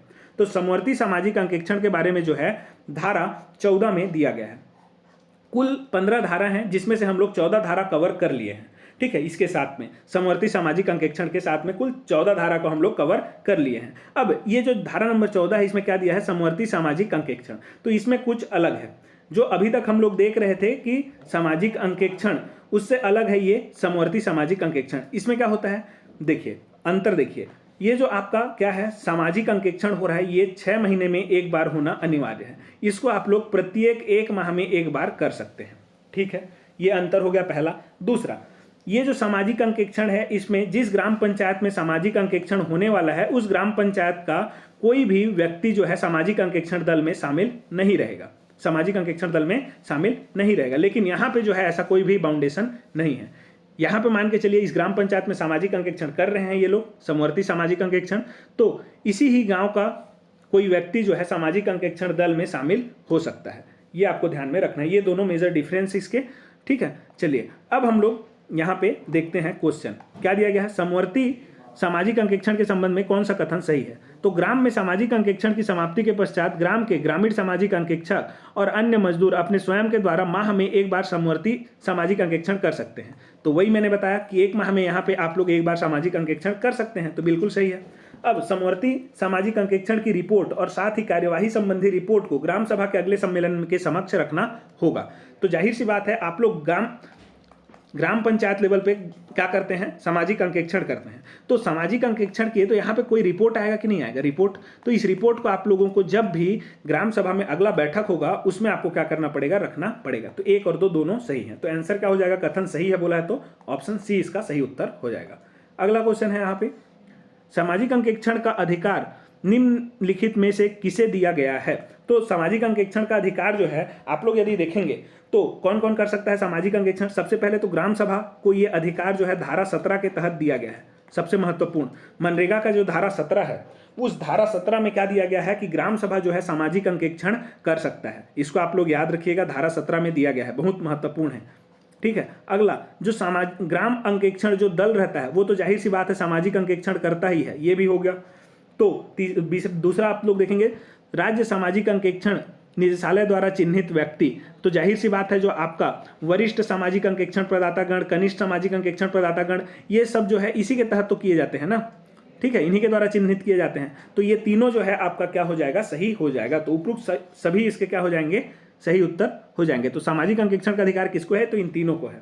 चलिए अगला देखेंगे। अगला क्वेश्चन है आपका, अनुवर्ती बैठक में भाग लेने और ग्राम सामाजिक लेखा परीक्षकों द्वारा समवर्ती सामाजिक लेखा परीक्षा रिपोर्ट प्रस्तुत करने के दौरान खाली स्थान अपने सामाजिक लेखा परीक्षा निधि से उनके भोजन भत्ते और मंडे का भुगतान करेगा। तो ये मंडे नहीं है, ये क्या हो जाएगा आप लोगों का भोजन भत्ते और उनका जो है यहाँ पे मानदेय है। ये मंडे नहीं है, ये मानदेय है, तो मानदेय का भुगतान करेगा हो जाएगा। ठीक है, तो इसको आप लोग याद रखिएगा, ये मानदेय है, मंडे नहीं है, मानदेय। मानदेय ये प्रिंटिंग मिस्टेक हो जाता है कभी कभी, तो इसको आप लोग देखिएगा। यहाँ पे क्या हो जाएगा, कौन अपने निधि में से देगा ये पैसा, तो आपको याद रखना है छत्तीसगढ़ सामाजिक अंकेक्षण इकाई जो है वो क्या करेगा, अपने सामाजिक लेखा परीक्षा निधि से जो है उनका भोजन का, उनका भत्ते का और उनका जो मानदेय का भुगतान करेगा, जो भी अनुवर्ती बैठक में भाग लेंगे उनका। ठीक है, तो इसको आपको ध्यान में रखना है। अगला क्वेश्चन है आपका यहाँ पे, सामाजिक अंकेक्षण सार्वजनिक सतर्कता की एक सतत प्रक्रिया है, अतः वर्ष में कितनी बार सामाजिक अंकेक्षण निष्पादित किए जाने की वैधानिक आवश्यकता है। तो अभी हम लोग देखे हैं कि वर्ष में जो है 2 बार और 6 माह में 1 बार, तो 6 माह में 1 बार है तो वर्ष में 2 बार हो जाएगा, तो आंसर होगा ऑप्शन नंबर बी। अगला क्वेश्चन है आपका, सामाजिक अंकेक्षण का उद्गम किस देश से माना जाता है। तो देखिए यहाँ पे डाउट रहता है कि उद्गम और विधिक रूप से इसका स्टार्ट किसने किया। तो उद्गम कहाँ से हुआ है बोला जाएगा तो यूएसए से हुआ है। ठीक है, 1950 में जो है इस शब्द का सबसे पहले उपयोग किया गया सामाजिक अंकेक्षण का, और उद्गम कहाँ से हुआ है, यूएसए से। और विधिक तौर पर इसको लागू किसने किया कि हाँ कानूनी तौर पर हम लोग इसको लागू कर रहे हैं करके, तो स्वीडन ने इसको जो है विधिक तौर पर लागू किया है। स्वीडन ने, तो स्वीडन ने जो है इसको विधिक तौर पर लागू किया और यूएसए से ये क्या हुआ है, उद्गम हुआ है। तो इसका आंसर क्या हो जाएगा, उद्गम कहाँ से हुआ है, यूएसए से हुआ है। अगला क्वेश्चन है यहाँ पे, वैधानिक रूप से सामाजिक अंकेक्षण लागू किस देश ने किया, तो किसने किया है, स्वीडन ने किया है। चलिए अगला देखेंगे। अगला क्वेश्चन है यहाँ पे, सामाजिक अंकेक्षण के क्या लाभ हैं। तो ऑप्शन आप लोग देख पा रहे हैं, इससे सामाजिक जागरूकता के रूप में सामाजिक पूंजी विकसित होती है, बिल्कुल सही है। संगठन की वैधानिक स्थिति निर्मित होती है तथा संगठन और समुदाय के बीच में भरोसा बढ़ेगा, ये भी बिल्कुल सही है। सहभागी प्रजातंत्र मजबूत होगा और राज्य को समुदाय के प्रति उत्तरदायी बनाता है यह। तो 1 2 3 4 सभी इसके सही हो जाएंगे। अब कैसे, तो यहाँ पे थोड़ा समझिएगा, आप लोग खुद समझ सकते हैं कि सामाजिक जागरूकता तो जाहिर सी बात है फैलेगा। जब आप लोग कोई भी रिपोर्ट है उसको गांव के लोगों के साथ डिस्कस करेंगे तो सामाजिक जागरूकता आएगा ही। ठीक है, और सामाजिक पूंजी विकसित होगी। अगला, संगठन की वैधानिक स्थिति निर्मित होगी। तो कोई भी संगठन है उसका जो है आपका वैधानिक स्थिति निर्मित होगा और संगठन और समुदाय के बीच में भरोसा बढ़ेगा। जैसे यहाँ पे आपका क्या हो गया, पंचायत एक संगठन है, तो ये पंचायत क्या कार्य कर रहा है और जो आपका समुदाय है, समुदाय मतलब ग्राम सभा मान के चलिए, तो पंचायत क्या कार्य कर रहा है उसको यदि समुदाय के लोग जानेंगे तो बीच में इनका क्या बढ़ेगा, भरोसा बढ़ेगा। तो उसी को यहाँ पे बोला है, तो ये भी सही हो गया। और सहभागी प्रजातंत्र मजबूत होगा, जाहिर सी बात है दोनों मिलकर के साथ में कार्य करेंगे तो सहभागी प्रजातंत्र तो मजबूत होगा ही। तो इसलिए जो है यहाँ पे क्या हो जाएगा, 1 2 3 4 सही होगा। समुदाय के प्रति उत्तरदायित्व भी बनेगा राज्य का, तो आंसर सही हो जाएगा इसका 1 2 3 4। अगला देखेंगे, सामाजिक अंकेक्षण प्रक्रिया के कितने चरण होते हैं। तो इसको आपको ध्यान रखना है, बहुत ज़्यादा महत्वपूर्ण है। ये क्वेश्चन आ सकता है कि जो आपका सामाजिक अंकेक्षण प्रक्रिया है इसके कितने चरण होते हैं। तो सामाजिक अंकेक्षण प्रक्रिया के जो है 4 चरण होते हैं। ठीक है, 4 चरण होते हैं, आपको ध्यान रखना है। आंसर हो जाएगा ऑप्शन नंबर डी। और ये कौन कौन से चरण हैं, तो सबसे पहला आपका आ जाएगा, आपको कैसे याद रखना है, P² और आपका F² या फिर P2 F2 ऐसे आप लोग याद रख सकते हैं। P2 F2 इसके क्या हैं, 4 चरण हैं। अब ये जो P2 और F2 इसका मतलब क्या हो गया, PP और FF। तो PP से क्या आ जाएगा, पहला तो आ जाएगा प्रोसेस, पहला चरण इसका। दूसरा आप लोग देखेंगे तो परफॉर्मेंस, ठीक है, परफॉर्मेंस। तीसरा आप लोग देखेंगे F, तो F से आपका क्या आ जाएगा, फाइनेंशियल। और चौथा जो F है उससे आ जाएगा फॉरेंसिक। तो ये जो है आपका क्या है, 4 चरण है सामाजिक अंकेक्षण का।